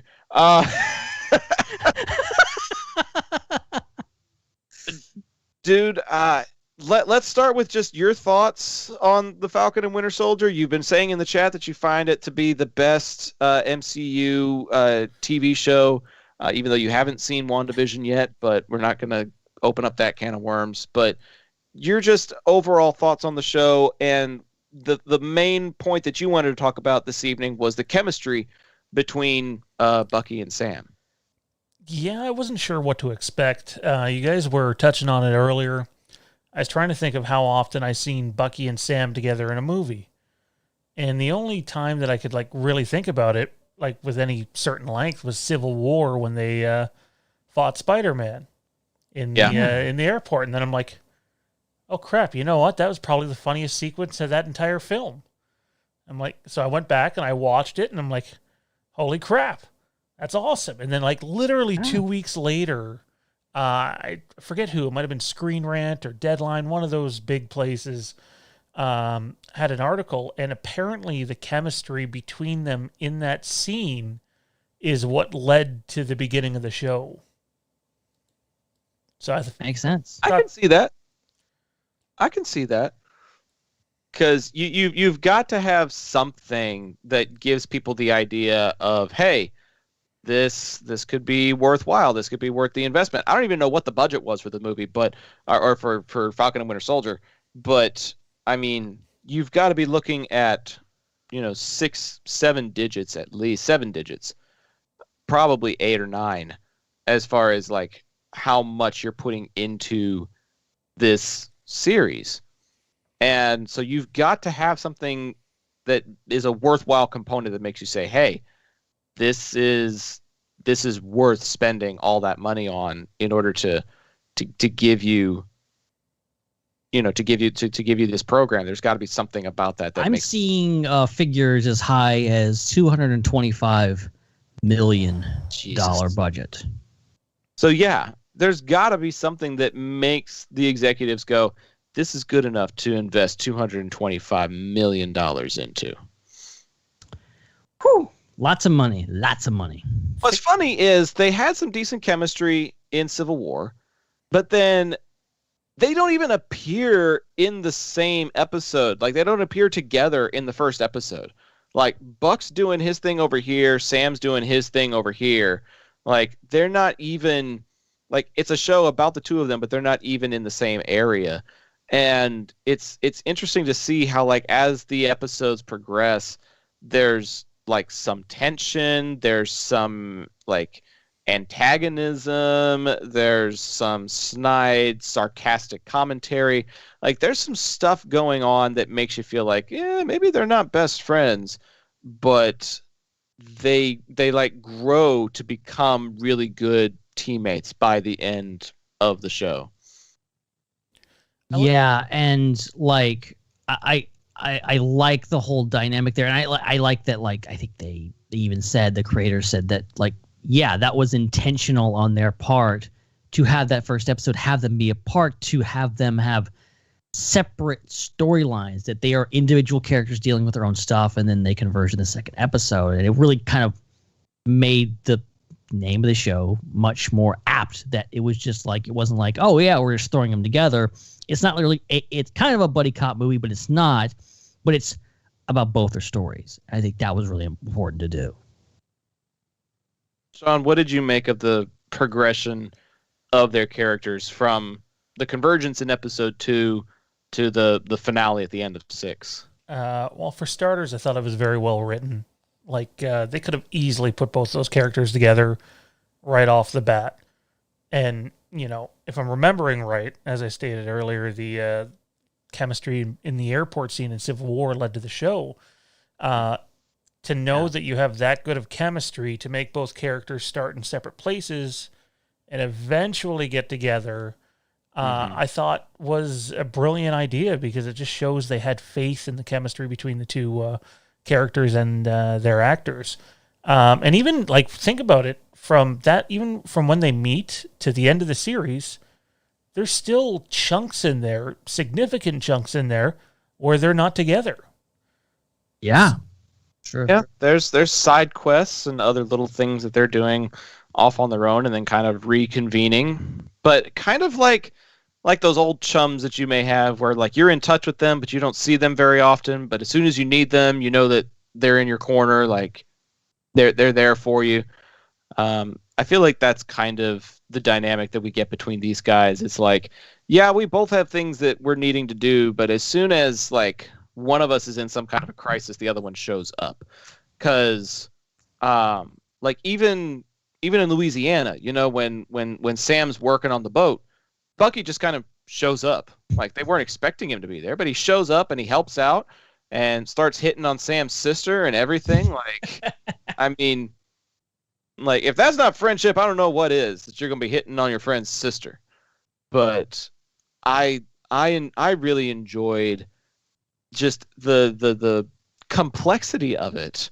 The whole scene where they're in the same room with the therapist and they're like trying to hash everything out, and they're very, very icy, but then they don't need the therapist when they actually have to confront their feelings. When push comes to shove, they finally hash everything out on their own, and I feel like they become better for it by the end of the series. And like, their point of conflict isn't cheap. It isn't like, it doesn't feel forced. I think obviously the whole point of the show is like showing that Sam was correct in his feelings of like being advantageous to take the shield and not wanting to do that, and take up the mantle like he was supposed to do. And so him putting it in a museum and then ending up in the hands of John Walker, that was a mistake that he made, but it was something that it was understandable. But understandably, again, Bucky takes that very personally. And even he says as much, like, that shield is basically all I have left, and you gave it away. And he's justified in saying, like, you threw the shield away. What are you doing? You made a mistake, and him being pissed at Sam. Mm-hmm. But then Sam is justified in that. So, like, their point of view, and them doing all this stuff and coming together at the end and going, like, understanding each other and talking about it and being, and becoming friends over it. That's wonderful character development. Yep, it really is. It really, really is. So much great, like, interpersonal dynamic, and the communications major in me just loves that interpersonal dynamic that you get. But there's some other components that people asked us to talk about as well. Matthias is a longtime listener of the show, and he sent us something that I didn't even catch, but I'm glad somebody did, because I mean, yeah. Okay, here's the deal. I'm not like a big Nintendo type of guy, but apparently there is a character in Nintendo who is called Captain Falcon. And he does the Falcon punch. Yeah. Yes, I've played Smash Bros. I totally don't remember that at all. But he says, in the last episode, there's a scene where some people wonder what they should call Falcon now that he uses a Captain America-like suit. One of them mentions Captain Falcon, and I took it as a reference to the Nintendo character with the same name, known for the F-Zero and Super Smash Brothers games. Nice catch, Matthias, and thank you. I think he's referring specifically to the scene where Sam shows up and the media is all there, and the media is like yelling out questions to him, like, "Oh, are you Captain Falcon now?" And I about burst out laughing when I heard that. Like, that's good stuff. Like, of course, that's actually not a bad name, but no, he's not Captain Falcon. Captain Falcon. Not Black Falcon either. No, don't call him that. What was the retort that he gave to the kid? He's like, "So you're black kid? Oh, you black like kid? Yeah. You black neighborhood kid?" It's like, no. But then Isaiah keeps saying, "Oh, Black Falcon, well, what you doing, Black Falcon?" But I mean, it all comes around, and like him accepting that title and people like calling him it, and it's just, man, it's so good.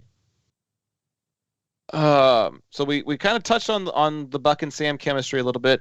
Matthew sent us in a question earlier and kind of did it in the chat earlier this evening. Let's kind of circle back to the Americans of different stripes perceive Walker's story, because we've got a Canadian on the broadcast right now. But I mean, the Carly Flag Smashers as antagonists when they could have been supporting heroes. I don't know if you go into the political undercurrents of that, but I see them. And then the idea of Sam as Steve's successor. I want to address his point about he says a lack of / incomplete Bucky character arc. Yeah. And this is something that I actually have thought quite a lot about, because there was the thing at the end. It was almost a controversy, because at the end of the show, we have the title screen and it says Captain America and the Winter Soldier. And people understandably are like, okay, it's both of their shows, and why is he still called the Winter Soldier? And why is he keeping that name when he's like, this is him getting over that, getting past the Winter Soldier? And I think that the fact is that he didn't have a complete character arc as Sam did in this show. Sam started with being given the shield, getting given the mantle, giving that up and going, no, I don't want to do that. And then coming back around and learning all this stuff and deciding, hey, I want to be Captain America. And he makes that switch from being Falcon to being Captain America. He literally is Falcon in the first scenes, and he's Captain America in the last scenes of the show. Bucky is not, it's not as clear. And I think that is sort of intentional in the way that he starts out. The first scene we see him in is a flashback to him being the Winter Soldier.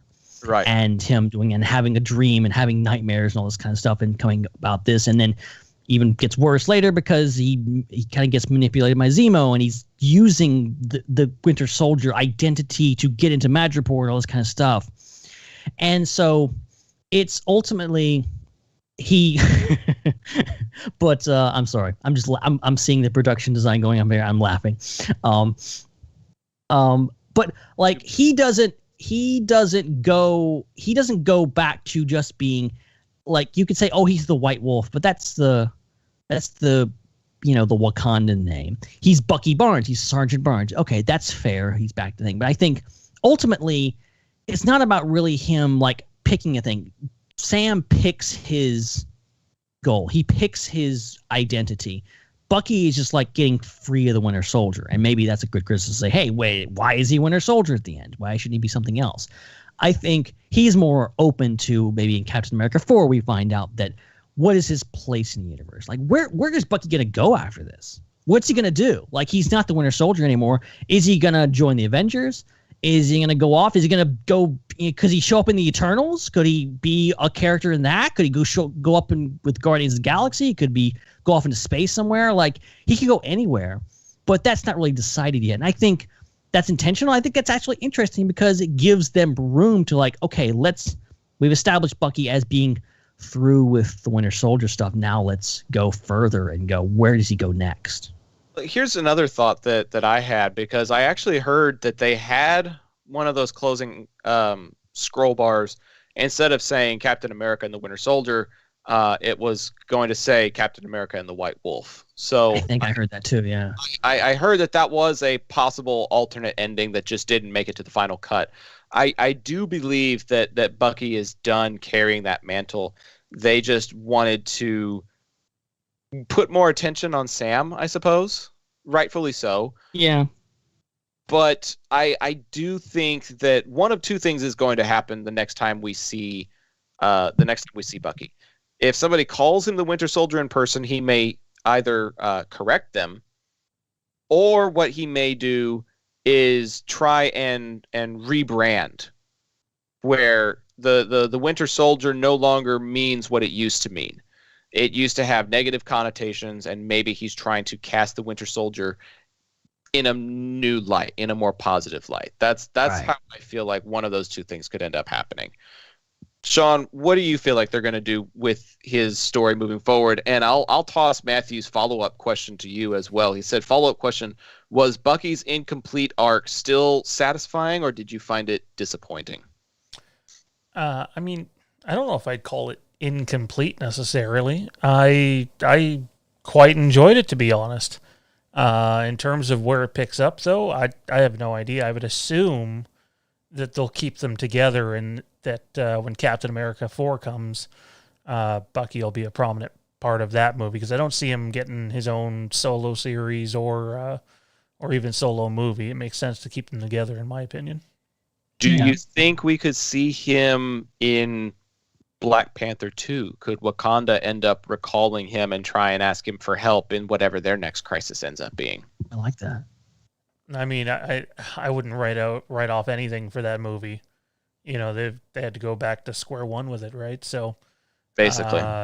All hands on deck, in my opinion. Like that should be something special. So I wouldn't be surprised if there's a lot of things that come up in that movie. I think his relationship with the Wakandans and Wakanda in general, I think, is a fascinating thing that I think they should definitely, like, I foresee being that now Sam has a connection. He's been to Wakanda. He has Wakandan vibranium wings he's flying around with. Like, he has a connection too. I could see Captain America 4 going to Wakanda and like that crossing over. That could be interesting. I really don't know what they would do going forward. But let's tackle another one of Matthew's questions really quickly. Looking at Carly and the Flag Smashers as antagonists when they could have been supporting heroes. Matthew, I think the short answer is you need somebody to be presented as an antagonist so that you have some cause for your heroes to fight against. Like, you've got to have some kind of resistance to somebody else's ideals and beliefs in order to create some kind of compelling this versus this type of storyline. I don't necessarily see the Flag Smashers as direct antagonists, but I don't necessarily want to see them as heroes either. Again, going back to that whole moral gray area, personally, I enjoy villains that I can gravitate towards, ones that I can enjoy their development and their story, ones that I can almost even empathize with to a certain degree. And I definitely felt that with Carly and the Flag Smashers. I found them to be, disruptive and potentially mysterious and evil in the first 1 or 2 episodes. But by the time you get around to episode 5 or 6, I'm like, yeah, I get where you're coming from. I probably wouldn't do what you did, but I get where you're coming from. And so, yeah, they probably could have been cast as supporting heroes. But if you've got heroes stacked on top of heroes, stacked on top of heroes, it just doesn't make for as good of a story, I don't think. I think Matthew's asking the right questions here, though. I think the show is compelling you to ask those questions of why are Carly and the Flag Smashers being characterized as villains? Why are they? Sure. And this is a universe that, okay, the Carly is a villain in the eyes of the U.S. government and the world governments or whatever. Guess who else was a villain in the eyes of the government? Freaking Captain America himself. Like there's the whole thing with like the government and like the quote unquote public opinion not always being in line with the truth and what is right and what is wrong. So I think we're supposed to ask, okay, well, these guys are supposed to be villains, but they don't act very villainous. They're just doing things. And there's a little bit of mixed messaging there because they do start doing some villainous things. Carly starts blowing up buildings and killing people. And like there is that downward turn, but it starts out as they're characterized like Bucky and Sam are going after them because they're villains, but what are they doing? They're carrying around vaccines and stuff like that. And, vaccines for what? I don't know. COVID? I don't know what was going on there, but, but I think that's interesting. That I think is like, that's what's interesting about those characters is that they are at odds, but like Sam says, like, I'm not your enemy. We don't have to fight each other. We are on the same side, but it's your choices and how you're fighting is why they end up being enemies. Right. Sean, any thoughts on this? Not really. I don't have much to add here, man. You guys are sort of carrying the ball. Well, he presents a follow-up question in the chat, and this is why I like having like the original post and then follow-up questions. Matthew says in the chat, I was thinking that Walker was going to go fuller antagonist. Did you see that happening, Sean? Were you thinking that by the end of the series we could just have John Walker as the full-blown bad guy? And maybe Carly and Sam would have to team up to try and take him down, maybe? I thought that's what was going to happen. I absolutely thought that was what was going to happen. But then it didn't, and I'm happy that it didn't because the character development for Walker is just so good. Like, Russell is amazing in this show. Like, don't get me wrong, you want to hate that guy at times. But that's better than not caring or was being my Joffrey mad. comparison accurate, or was it accurate? It was like I literally was grinning when you said that, and I posted in the chat. I'm like, I am the king. No, it's spot on, and he played it so well, and yet at times he had to, reach for compassion almost, because you start to see his personal story involved, and it's just. I don't want to call him Anakin Skywalker or bring Star Wars into this, but like he sort of is able to pull himself off the ledge. He doesn't go all the way, and I think that's key. Obviously, he makes a very fatal mistake beforehand, but he doesn't completely lose himself at the end, which is I found to be almost like a full circle thing for him in this show. Yeah, the last episode really surprised me in a way that like. He shows up in New York and he's like, Morgenthau! And he's doing exactly what you expect him to do. Like, he wants to kill Carly because, what happened to Battlestar. And like, that's all totally understandable. But like, by the end, they're like, Bucky and him are like cracking jokes, like, and they're working together. Like, wait, what is happening? And then, him showing up a US agent. I like that idea. I love the nuance of like, they could have easily he could have leaned into that villainous. And freaking, you see that three-way fight in the second to last episode. It's incredible. And I am Captain America. You're like, oh my God, this guy is crazy. And Wyatt is freaking killing it. And like, but setting him up for like, okay, is he a villain? Is he not a villain? Is he a bad guy? He's still kind of like on the bad side. He's wearing a black suit. But he still has the good intentions, and maybe he's still trying to do the right thing. But I'm sure he will be fleshed out more in Captain America 4, and probably won't be in it a protagonist. I don't see him as a protagonist, but I do see him as a leading character just because of how well he carried his role in this show. And that actually ties us into Matthew's final part of the question that he's been sending us is like how Americans perceive Walker's story, character, and motivations. I don't have that perspective, so I'm curious to hear from those who do. Well, Matthew, you're in luck. You got a couple of Americans right here on the show. Merca! Merca. M-E-R-K-A. Merca. I think what he's getting at is his moral complexity and the way that his story plays out. Just how relatable is that to us as Americans? And maybe how do we feel about him representing America the way that he did? I guess that's the way to put it. Americans of different stripes, he says in the question, perceive Walker's story, character, and motivations. I'll start with story. I was surprised to see his story come full circle, particularly because he's becoming U.S. agent. Oh, now I'm boring you? Is that what's happening? Oh, boy. It's going to be like that, eh? I was surprised to see it come full circle because he's going to become U.S. agent. And if he's going to become U.S. agent, then there's going to be some more of that moral gray area that he's going to have to tackle. And his character, as we see at the top of the show, is trying to be the best Captain America possible.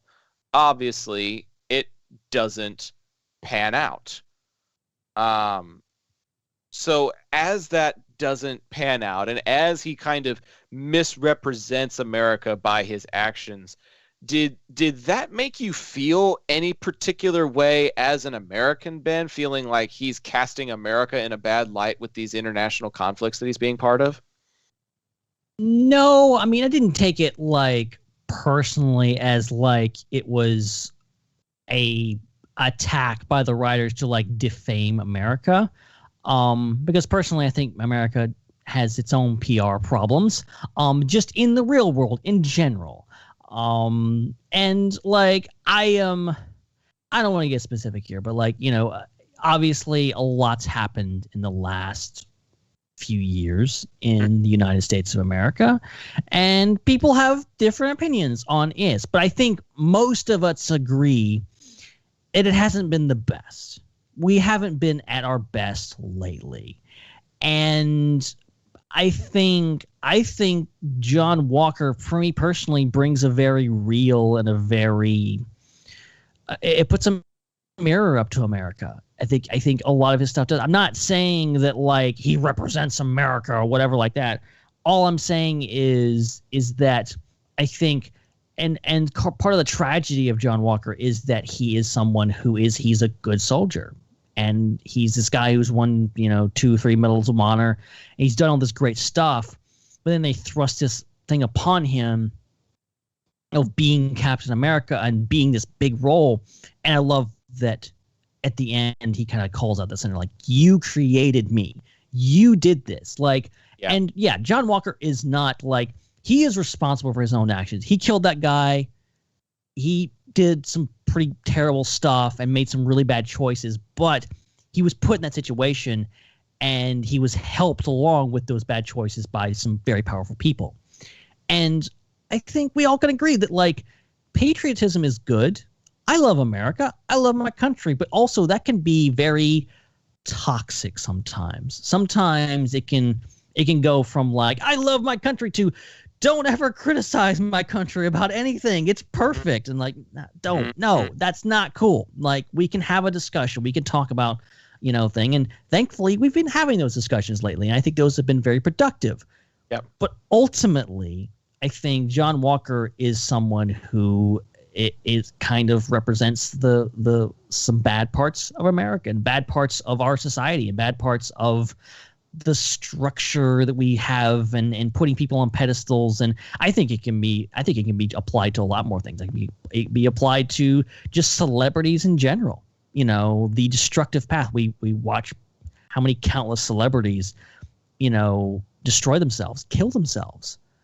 And then we wonder like, oh, why did this happen? Yeah, you put person up on the pedestal, told them they were the greatest and whatever, and gave them all this money, and then they self-destructed. What did you expect to happen? John Walker is an experiment that went wrong. And ultimately, I think it's fascinating. And I think it can be applied a lot to real world stuff too.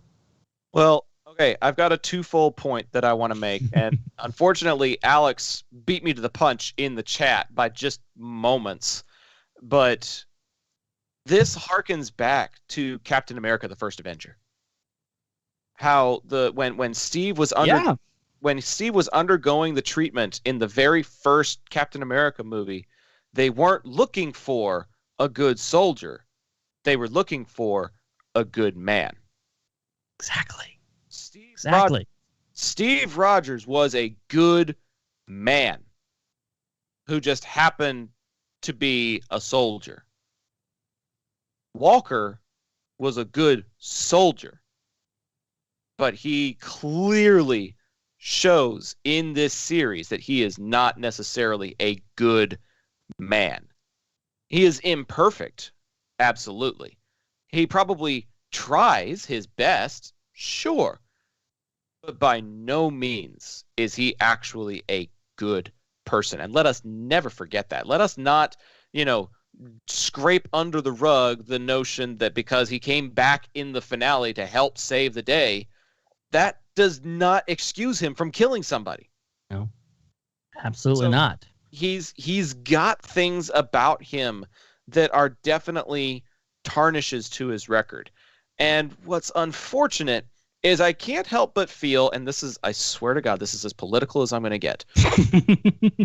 I can't help but feel that particular scene was a commentary / microcosm of the way people view the U.S. military getting involved in foreign affairs. You're not wrong. You're not wrong at all. There are certain conflicts that happen that are supposed to be internal struggles. They are meant to be things that are being decided between two countries not named the U.S. of A. And then America just swoops in and starts kicking both sides' asses to the point that there is needless death at the expense of America. Yep. You can come up with a many examples. We won't mention them because you know what they are. You know those examples. I'm not going to get specific, but going back to Matthew's question, yes, I did feel a little hurt personally because it was a little too close to home. Yeah. You've got some sort of international struggle going on, and America thinks that it knows what's best for the world and tries to swoop in and do what America believes is right instead of doing what's right for the world. Heck knows, if modern day current America in the real world had a Captain America, we'd be sending him all over the place to fix everyone's problems. And that's it. That's it in a nutshell. It's fascinating. And I love, I love this show bringing us to this, being able to talk about this stuff and put it up to a microscope and compare it to real world stuff. And this show is very real. WandaVision was freaky, out of this world craziness that wasn't at all attached to reality. This is almost too real at times. Yes. Yeah. And this brings it really, really close to home. And that was one area that it covers. We really haven't talked a whole lot about Isaiah Bradley and the systemic racism that goes on. I mean, they basically had another Captain America and had no commemoration of him whatsoever. Like, they had another super soldier that they sent into international conflicts. They had somebody and chose not to acknowledge him because he was a different shade of skin. What the actual hell? It's so, and I mean, obviously you can connect that directly to the Tuskegee experiments and stuff like that. I mean, Isaiah points it out in the episode. Like, there's stuff in there that you can directly think, but also it is I think the push and pull between Isaiah and Sam, I think, is a great example for like what Black Americans are going through right now. And this cynicism versus this idealism of we have to make things work and we have to make the world a better place. We have to step up and do the right thing. But also there is all this horrible stuff that's happened to us in the past that we're still bitter about. And I love that this show puts it in a microscope and goes like, yes. And even Sam says, yes, if I was in Isaiah's position, I would feel the same way. I would feel bitter. I would want to just burn it all down and throw away the shield and do all this. But Sam's in the position that he's got the positivity and the idealism enough to go, that's not wrong, but it's not right. And I have to step up. I have to make things right and make things better in my own way and push forward. And that's a great message. It's a really great message of knowing that the past was terrible. And yes, you should be better about it, but being able to put it aside and go, I'm going to do what's best and push forward and try to make the world a better place. Yeah. Yep. And that kind of ties into that final speech that he gives. And, Robin's been a long-time listener of our show. And when you talked about it previously, I guess you gave a lot of attention to that final speech. And Robin commented on that episode and was like, I think you give it too much attention. I think you give it more credit than it's worth. Because, well, I can't remember the exact wording, but to a certain degree, he was saying it felt very circular, and the heart of the message was simply do better. And yeah, that's kind of what it is at the heart of it. But I think the defense that I gave for it was along the lines of, this is Sam's first time being able to exert his influence as Captain America. Right. This is the very first time that he actually has an opportunity to use that mantle as a platform to advance the conversation of racial issues. And It's not just that. It's also Carly and the one world concept, which we're going to get to in a second. Din, we have not forgotten your question. I'm saying last. But there's a lot of things that he's trying to cover all at once, almost like a recap of everything that we've been going through over these last, 5.5 episodes, more or less. And that would be tough for anyone to do, if we're being honest. But it's especially tough for someone who literally just became Captain America. Literally just decided to take up that mantle and take up that title. And I think what's interesting about this particular speech is maybe he doesn't have the solutions. Maybe the best he can come up with in this moment really is just this thesis statement of do better. Because if we're being honest, this World Council has more power and more influence than a black Captain America does right now. Yeah. This council is able to do things differently. And that's what reminded me, and this is going to be a really weird deep cut, so follow me along with this. But it reminded me of Batman versus Harvey Dent in The Dark Knight. Oh, yeah. Batman is able to get shit done, but he's doing it kind of through less than popular means.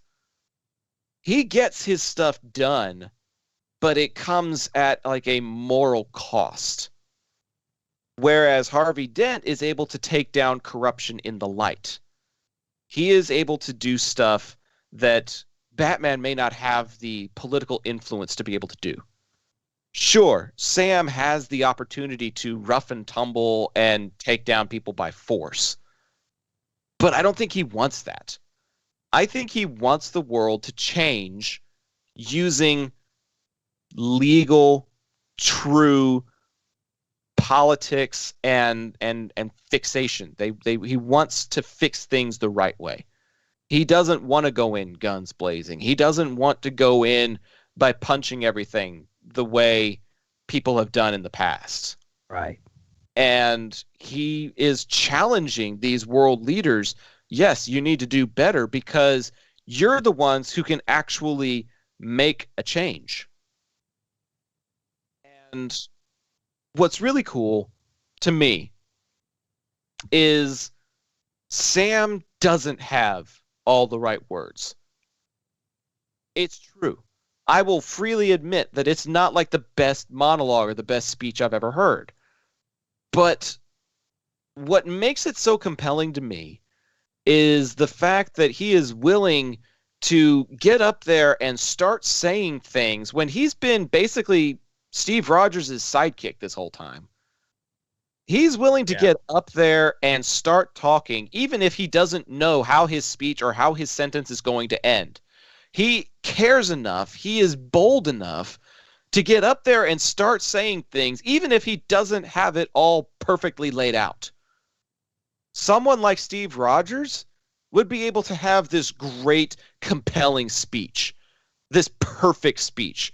Kind of like how we said earlier that if Steve Rogers was in the picture, this show really wouldn't be necessary because he'd be able to relate to Carly. He'd be able to, fix what's broken in society. If Steve Rogers was here, we wouldn't need Sam to be giving the speech at all. Yeah, exactly. And so the fact that Sam is giving the speech makes it okay to me that he doesn't have all of the words down perfectly because he's not Steve. He's not going to give a perfect speech, but he's going to give an impassioned one about the things that he cares about so that he can influence the right people to start making a change. He recognizes it's too big for him to carry himself. And so maybe the thesis statement really is do better. But he's saying that to the people who actually have an opportunity to do something about it. Yeah, I like several moments in that speech because, as you're saying, he kind of admits to them and himself that he doesn't have all the answers. That right. I think one of the senators kind of like saying, "Well, you just don't understand." And he doesn't really. Some of it he doesn't really respond to. Other times he kind of like gives non-specific answers. And you could definitely say like, hey, you're Captain America, you need to be more specific and say what needs to happen. But I think his whole point is like very non-specific in the way that like saying, look at what you've inspired. Look at what you've been doing. And this says, this girl over here, she died trying to stop you. Like, think about that for a second. Think about people that are working against you. Think about what they're trying to do and consider it for a second. Consider the power that you have. Right. That it's not to be taken lightly. And I think he understands that he's not all powerful. And it almost plays into the whole idea of him being Captain America. He's just a guy. He's just a guy. He doesn't have super soldier serum. Right. But he has the mindsets, and he's using his communication skills, which are amazing, and these almost therapist-like qualities to communicate with them and say, hey, think about what you're doing. He almost gets through to Carly if it hadn't been for John Walker screwing it up back a few episodes ago. Right. And like he gets through to them. And that's the one thing. Like he is able to get his message heard. And that's what makes him I think, a great Captain America already, is that it's not about like he can punch the biggest guy and hold his own. He can say, oh, I can do this all day. He's not. He's not Steve Rogers. He's Sam. He's definitely not able to do it all day. No. But he puts in the effort. He puts in the time. And I respect that. Absolutely. All right. Last segment of the evening.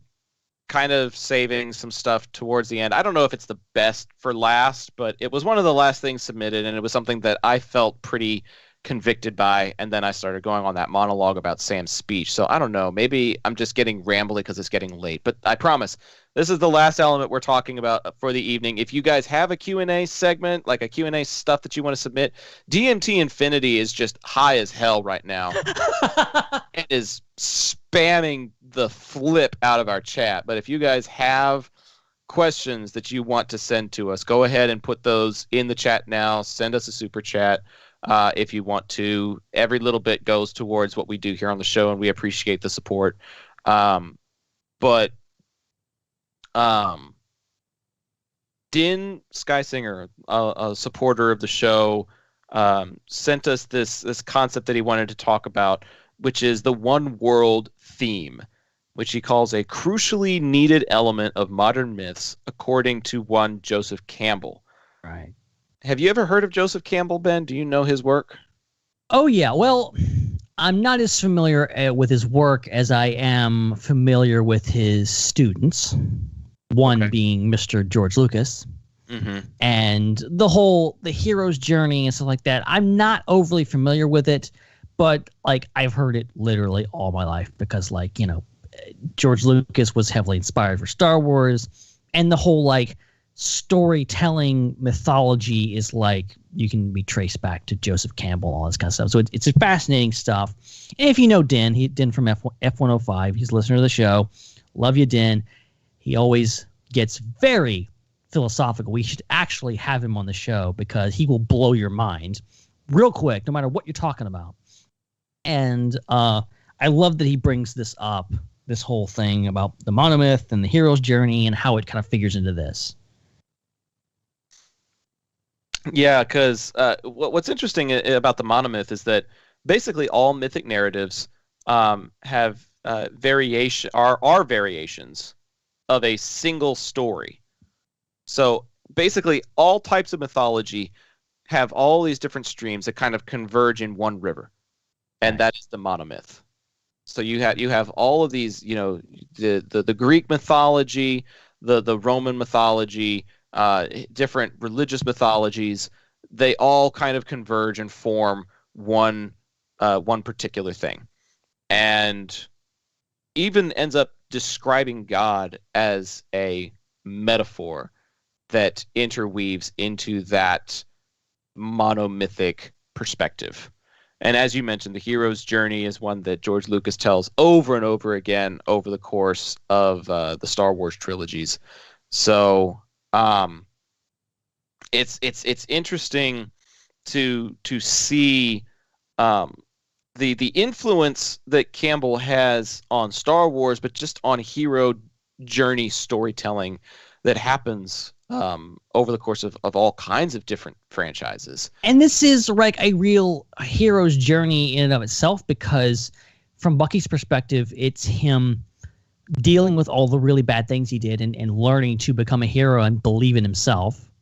And for Sam's perspective, it's him kind of living in the shadow of someone larger than life, like Steve Rogers, and learning to literally take his place and be that hero and become who he's meant to be, which is Captain America. Right. And so they both, Bucky and Sam, both have their very literal hero's journeys that kind of intertwine in this show, which is great. Well, okay, I'm going to make a counterpoint really quick, if I may. Yes, absolutely.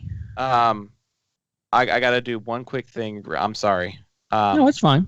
I do this paperwork thing where I have to clock out at 11 p.m. my time, and it's almost 11. So we are running a little late. We should be sure off by now, but we have a lot of stuff to talk about. Doing the right paperwork. But okay, here's the counterpoint that I'm going to make, and then we'll get to the Q&A stuff before we call it a night, because there are some really great Q&A questions tonight. Apparently when you're high, you can send in really great questions, because DMT Infinity is sending some really great stuff to us now. But Campbell himself has been quoted saying a hero is someone who has given his or her life to something bigger than oneself. Yeah. That is an actual Joseph Campbell quote that I found while I was driving around for work today. A hero is someone who has given his or her life to something bigger than oneself.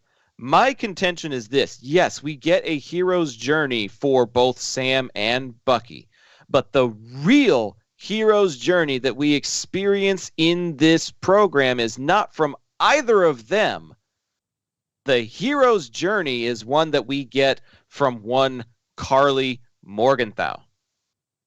Because she is the only one who actually gave her life to a cause that she believed to be bigger than herself. Yeah. I mean, and it's true. It's like, it's right there. Like, she has a hero's journey. It's a tragic one, and it's not always heroic, but it's there. And she, even through her twisted, super serum fog of, all the stuff that's going through her head and the bad things she does, is still in service of a greater purpose and a greater, a good moral decision. But her, her ways of doing it are not the best. Yep. But I would contend that she is the one that goes on an actual hero's journey. Yeah. All right, time for Q&A before we go to our barbecue segment, which is the last segment of the evening. Let me see if I can go back to where the questions actually started. I think DMT Infinity had the first question. Oh my gosh. I keep checking in on the chat, and then I see nothing but DMT Infinity. I'm like, what the heck? All kinds of DMT Infinity stuff. Hey, it's boosting our chat rating, which is awesome. So hey, I mean, hell yeah, that's cool. Great. Keep doing it. If you enjoyed this episode, by the way, please hit like and subscribe so that you can stay tuned for when future episodes come out. Not this. Yeah, give us that big old thumbs up. We got 17 of them already, and one asshole that did a thumbs down. I don't know what's wrong with you. You know who you are. But DMT says, what sparked the inner artist in the two of you, and what are your dreams as content creators? Whoa, this is deep. I did not expect this. That's a really good question. That is a good ass question. And First of all, I don't consider myself an artist, but hey, we're creating something new that nobody else is creating. I guess that would be considered art. Is podcasting an art form? I say yes. I would say yes. Honestly, DMT, I love sci-fi. I love talking about movies and stuff, but my real dream is to be a sports broadcaster. I've done announcing stuff for local high school baseball and football teams for almost 2 years now, and my dream would be to do something at the college or professional level one day. I love what I'm doing here, and it gives me great microphone experience. And obviously, I've been doing it with Ben for 7 years, so he and I have great chemistry. And as long as our schedules continue to align, I'm going to keep doing this show. But what really sparked the inner artist, sparked the inner artist was a passion for sports and an aptitude for communicating. And I want to put those two things together into a profession one day. Yeah. And I don't know, he kind of asked like what got us into this.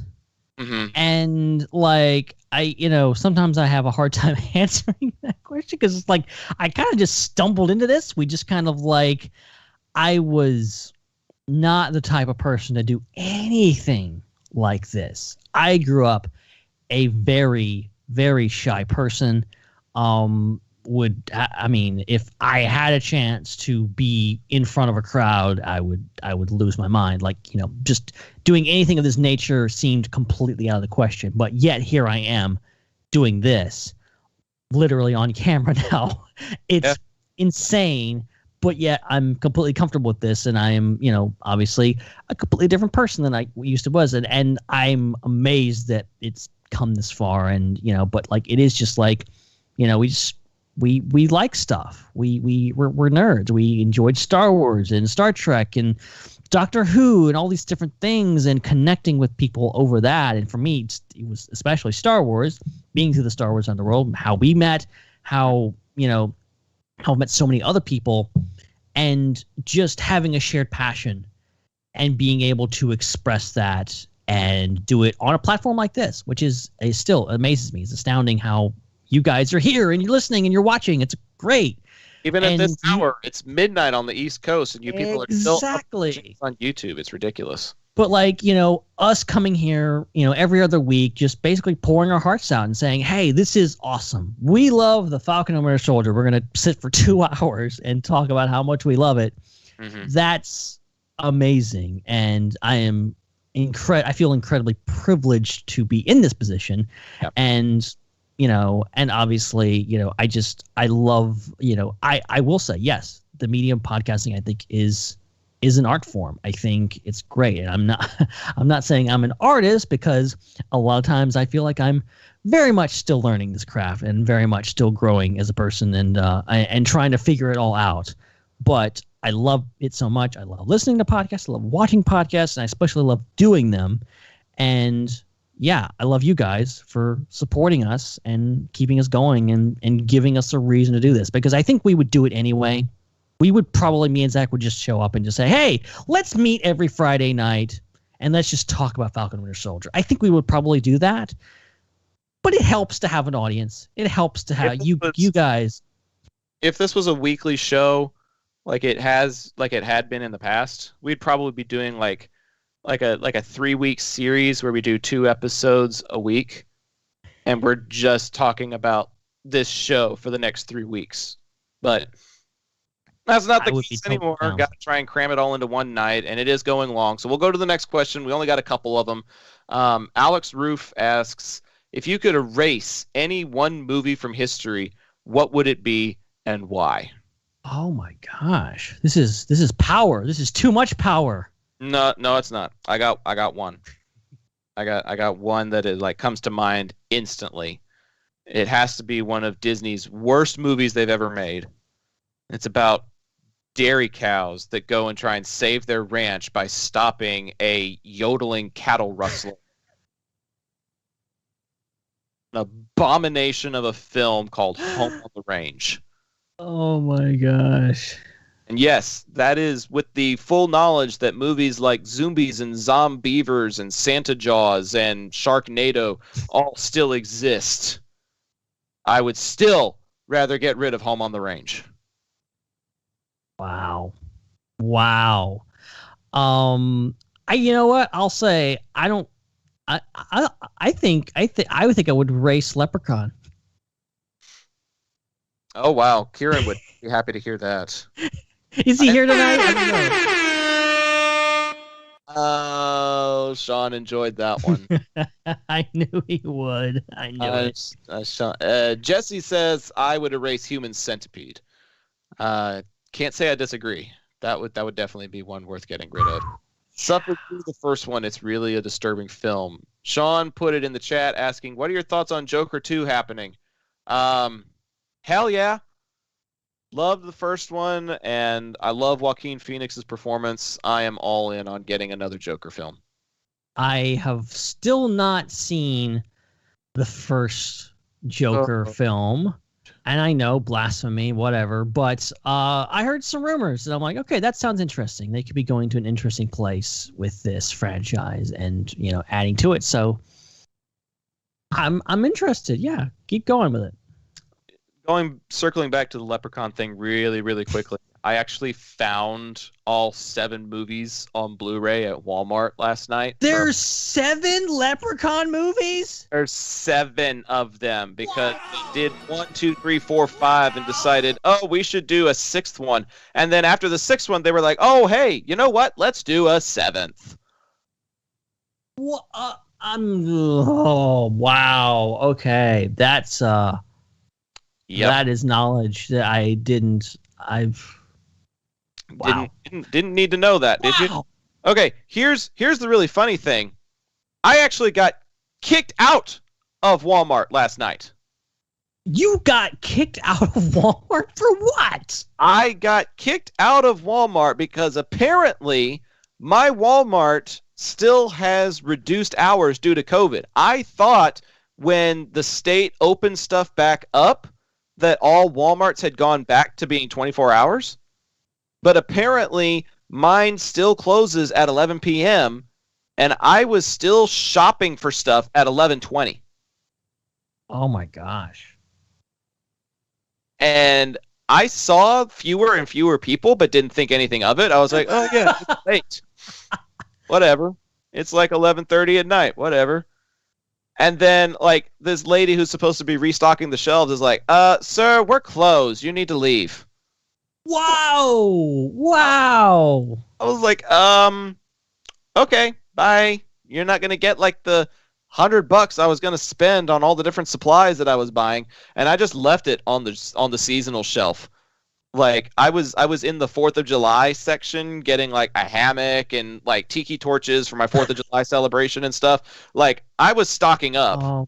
And I was going to be buying, like, a pretty good amount of stuff. And I just left it there. Yeah, that's brutal. But among the things that I left behind was the 7-movie Leprechaun set for $15.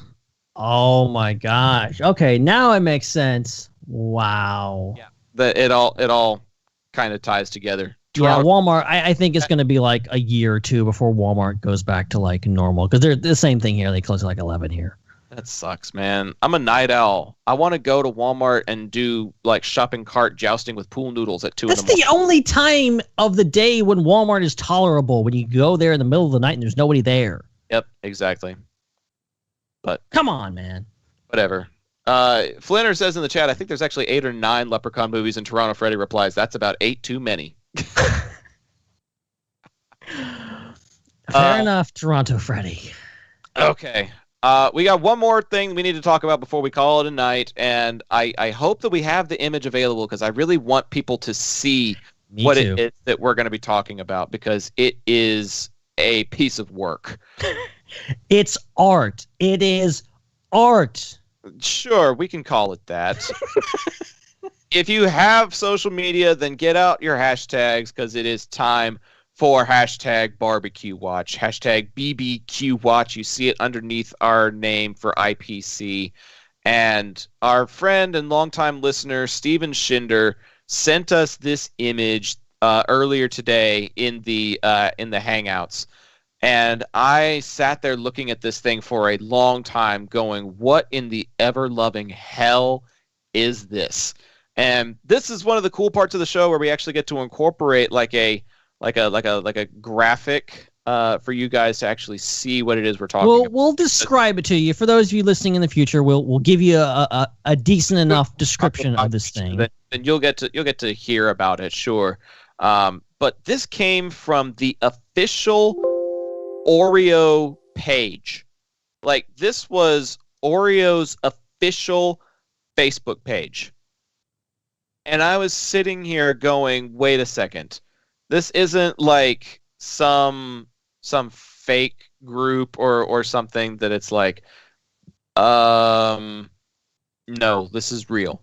This is very real. Somebody actually made this and then took a picture of it and put it on their feed for Oreo. And I don't know where like it came from, like who made this or whatever, but this was on Oreo's official page, and like they shared it, and then Steven Shinder shared it.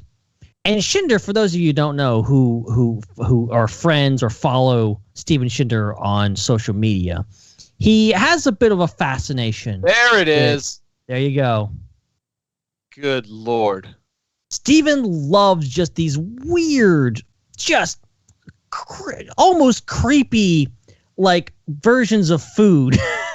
Yeah, some of Steven's food combos are a little out there. A little? Okay, a lot. But this is one combo that I'm actually kind of intrigued by. It is an Oreo barbecue burger sandwich. Like, that's the best way I can put it. It's like a really, really dark wheat bun with, like, I think that's cookie dough in the middle, along with like barbecue grilled chicken with like sauce glazed across it. That's barbecue sauce, not chocolate sauce. But then there's actual Oreos inside this sandwich as well. And So, yeah. I'm looking at this going, so you're going to have like something really hearty from the bread, you're going to have something really sweet from the Oreos, and then you're going to have something really savory with the barbecue meat. Like, this is a cacophony of flavors that I am both intrigued and disgusted by.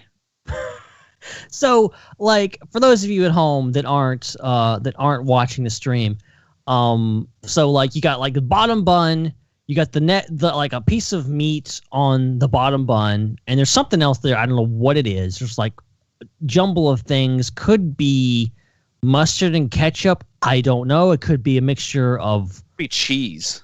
Could be cheese and chocolate sauce. I don't know. But, and then there's like, Seeds on the top part of the bun, and I really don't know how to feel about that. and then there's like a clump of like the frosting you get in the cream filling you get in a Oreo, but it's like a gob of it. Like it's like a handful of it that's stuck in between this burger. And on either side of that is cookies, like the thing, and then the top bun. And it's like, my God, who came up with this? And then I'm like, wait, so Steven Shinder shared this. Steven Shinder loves weird food combinations. Steven Shinder must have hacked into Oreo's Facebook page and did this. This is too sus. Steven, you're sus, all right? I'm calling you out. Who's been making Oreo combos out of everything? It's been Steven Shinder all along. Okay. He's been blazing it up, and he's gotten the munchies. Would our producer Sean try this food by any chance?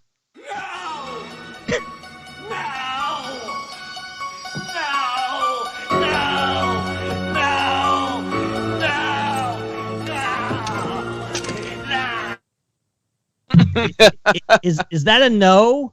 Oh, Jesse and Alex say I would try it. Toronto Freddy's like, I already hate Oreos. That's just disgusting. Oh, what is wrong with you? Oreos are the best.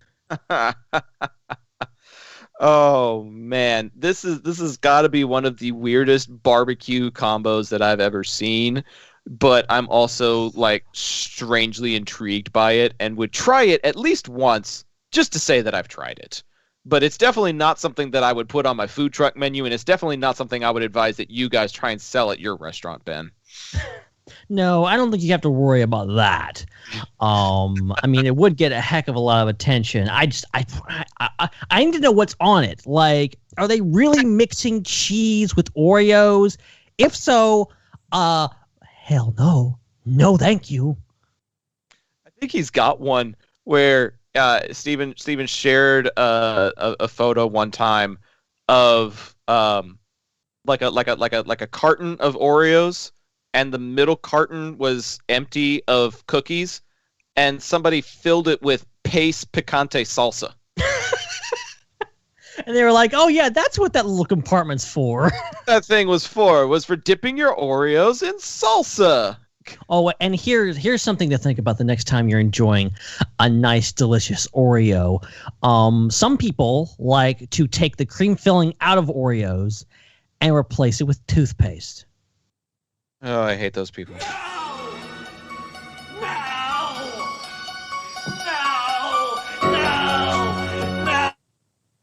Very appropriate. Very, very. Very appropriate. Wayne joining us in the chat on this late night edition of IPC says, well, I used to love Oreos. Used to. I'm sorry, Wayne. I'm sorry we ruined it for you. Oh, man. Nabisco stock just went down thanks to this episode. Seriously. And my AMC stock went down too, damn it. Oh. I nearly tripled my investment today on that short squeeze, and then I didn't cash in on it, and it dipped back down again. And I was like, well, damn it. This is why I don't deal in stocks. Man, I'm only doing it because I like AMC. I like being a patron of AMC. I'm an AMC A-list member. Fair enough. And I'm hoping that when they start opening up again, then it'll start to climb again. But not going to talk about stocks tonight. I am going to talk about where you guys can find us on other platforms. Our biggest one, as we mentioned earlier in the show, is our Patreon. We've got some really cool exclusive stuff that we're doing there. So be sure to go find us at patreon.com/IPC Podcast. We've got some really great people like Joey Mays and Jesse Bennett that are a part of that stuff. So shout out to you guys. You guys are on the shout out level tier. You're going to get that shout out every episode. And if you want to get a shout out on the IPC Podcast, you can find out how to do that at patreon.com/IPC Podcast. You can also find us at facebook.com/groups/IPC Podcast, facebook.com/IPC Podcast. We're on Twitter and Instagram at IPC Podcast as well. Basically, every major platform you can find, there is something IPC related. So be sure to go give us a follow there whenever we're not having episodes here on Fandom Empire, which is now doing 2 episodes a week and is very, very near their 100th episode. So congrats to you guys. Y'all be sure to tune in next week for episode 100 of Fandom Empire Live. That is a really great achievement. So congratulations to you guys. Ben, where can the folks at home tune into what's going on in your life when they're not watching IPC? Well, they can find me at Ben Hart with no E on the Facebook and Twitter and Instagram and all that kind of stuff. I occasionally do that, but, normally speaking, I'm too busy posting on other things like the Star Wars Underworld at the SWU. We do a weekly show Thursday nights, 9 p.m. Eastern on channel 1138.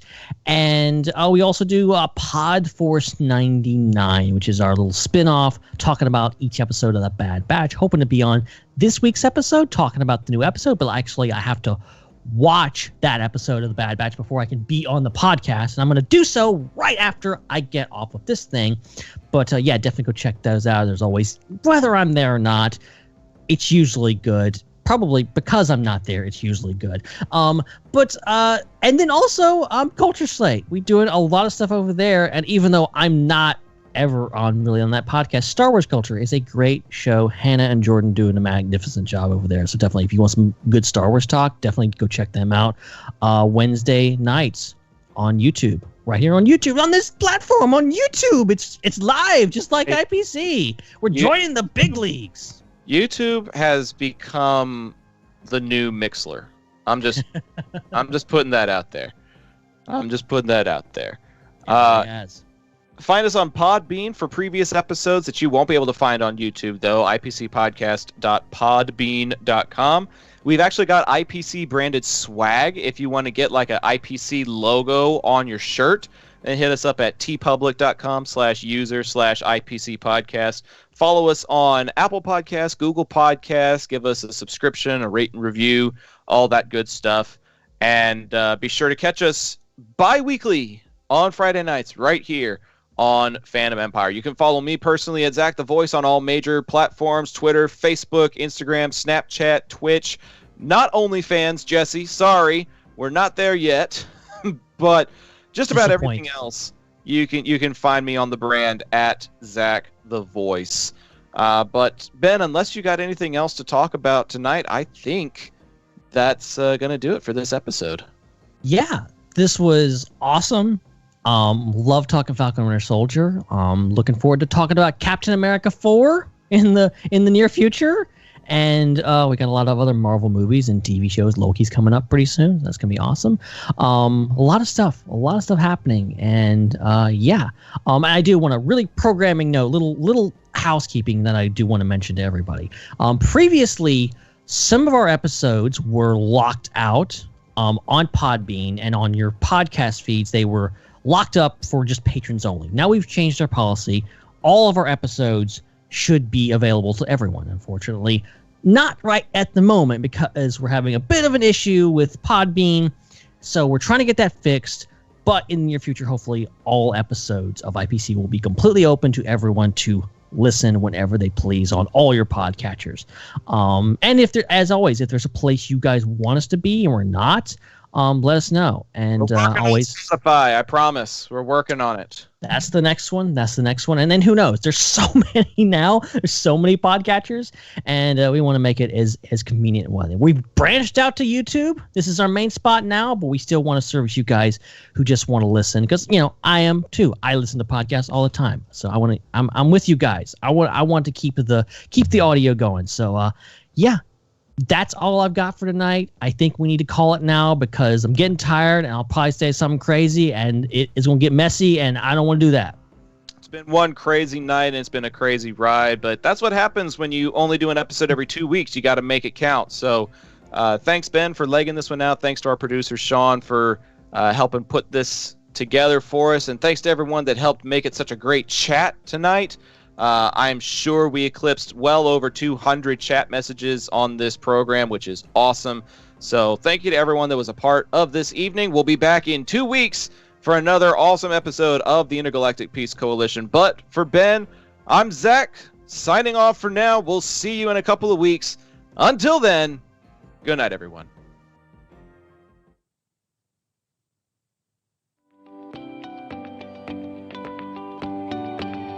This podcast is sponsored in part by Benjamin Hart. That's me! And yours truly, Zach Arnold. And by participation from listeners like you. So let's tune in to another episode of IPC. IPC. IPC. IPC. IPC. IPC. IPC. IPC. IPC. The Intergalactic Peace Coalition Podcast. All the galaxies. All for you.